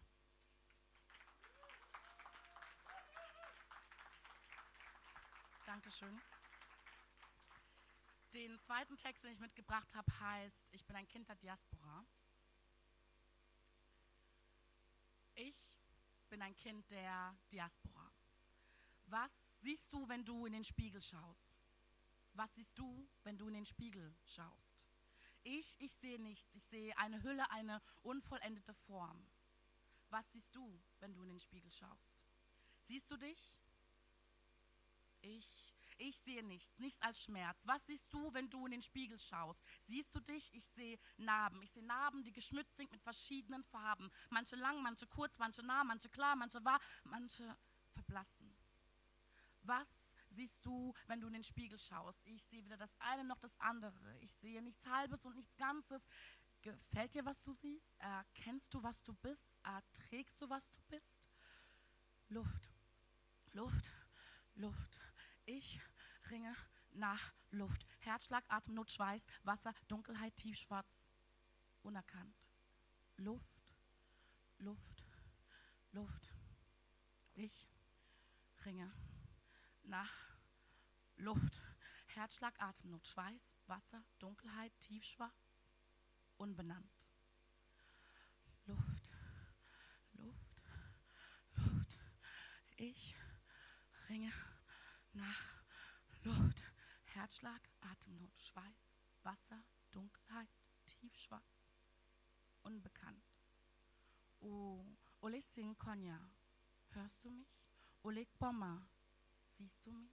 Ole Sema, Ole Bonja, bist du bei mir? Ich fühle mich ständig und überall wie ein Fremdkörper, der hier zurückgelassen worden ist. Ich fühle mich fremd, fremd in meinem eigenen Körper, fremd in diesem Land, fremd in meinem Land, fremd überall. Ich will zurückkehren und damit geht augenblicklich die Frage einher, wohin? Wohin will ich denn zurückkehren, wenn alles, womit ich vertraut bin, mir auch irgendwie fremd ist? Wohin will ich denn zurückkehren, wenn meine Sehnsucht nach Nähe mich in die Ferne rückt? Wohin will ich denn zurückkehren, wenn meine Heimat mir unbekannt ist? Ich bin ein Kind der Diaspora. Ole sing Konya, hörst du meinen Namen? Oleg Bomma, siehst du mich? Ole Sema, hörst du mich? Oleg Bonja, bist du bei mir? Ich bin ein Kind der Diaspora. Meine Wurzeln wurden beschnitten, herausgerissen und in ein neues Umfeld gepflanzt. In meinem Körper schlagen zwei Herzen zu einem unterschiedlichen Takt. In meinem Körper wohnen zwei Seelen, die grundverschieden sind. Ich trage meinen Schmerz auf der Zunge. Man hört den Unterschied an der Art und Weise, wie meine Stimme mit meiner Muttersprache verschmilzt. Man sieht den Unterschied in meinem Gang, man erkennt die Rastlosigkeit und Ratlosigkeit in meinem Blick. Ich bin nichts Ganzes und nichts Halbes. Ich will nach Hause, wo auch immer das ist. Ich bin ein Kind der Diaspora. Ole sing Konya. Hörst du mich? Oleg Bomma, siehst du mich? Oleg Sema, hörst du mich? Oleg Bomma, Oleg Bonja, bist du bei mir? Ich bin ein Kind der Diaspora. Ich lebe in einer anderen Realität. In dieser Realität versterben meine Liebsten tausende Kilometer weit weg von mir und ich kann sie nicht angemessen beerdigen. Ich kann ihnen nicht die letzte Ehre erweisen. In dieser Lebensrealität kenne ich meine Freunde besser als meine Großeltern und Verwandten. In dieser Realität fehlen sie bei Geburtstagen, Hochzeiten, Taufen, Geburten, Einschulungen, Abschlüssen, Feiertagen und Familienfeiern. Ich sehne mich nach ihrem Geruch, ihrem Lächeln, ihren Umarmungen und ihrem Wissen. Das ist mein Erbe. Das ist mein Vermächtnis. Das ist meine Last und mit fortschreitendem Alter wird es immer schwieriger zu ertragen. Keiner hat mich darauf vorbereitet. Hierfür gibt es kein Handbuch. Ich bin ein Kind der Diaspora. Ole sing Konya, hörst du mich? Oleg Bomma, siehst du mich? Oleg Bonja, bist du bei mir? Was machst du mit deiner Trauer, wenn nicht klar ist, um wen du trauerst? Wer diese Personen waren, wenn deine letzten Erinnerungen an diese Person fast 20 Jahre zurückliegt? Was machst du mit deiner Trauer, wenn du sie nicht mit deinen Liebsten teilen kannst? Ich bin ein Kind der Diaspora. Wann war ich das letzte Mal sanft zu mir? Ständig dieser Druck, ständig auf der Flucht, ständig auf der Suche nach mir, nach dir, nach uns, nach allem. Wann habe ich das letzte Mal herzlich gelacht? Ständig diese Trauer, die mich umschließt wie eine Membran, undurchsichtig, kalt und unerbittlich. Ich bin ein Kind der Diaspora. Ole sing Konya, hörst du mich? Oleg Bomma, siehst du mich? Oleg Bonja, bist du bei mir? Ich bin ein Kind der Diaspora. Dankeschön.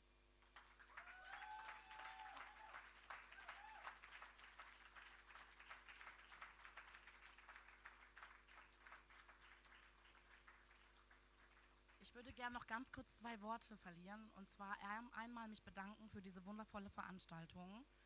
Denn es geht nämlich hier im Raum um Menschen, die immer wieder übersehen und überhört werden und in unserer Gesellschaft ihren Platz nicht finden, weil wir keinen Platz schaffen. Und ich finde es unfassbar wichtig, dass wir uns überlegen, wie wir sie auch in unsere Gesetze und in andere Direktiven einbauen, weil sie verdienen es. Sie tragen zu dieser Gesellschaft bei. Und es sollte keine Diskussion darüber geben, ob jemand wertvoll genug ist, um in diesem Land zu leben, sondern tatsächlich eher die Frage, wie man ihren Wert hier einbringen kann.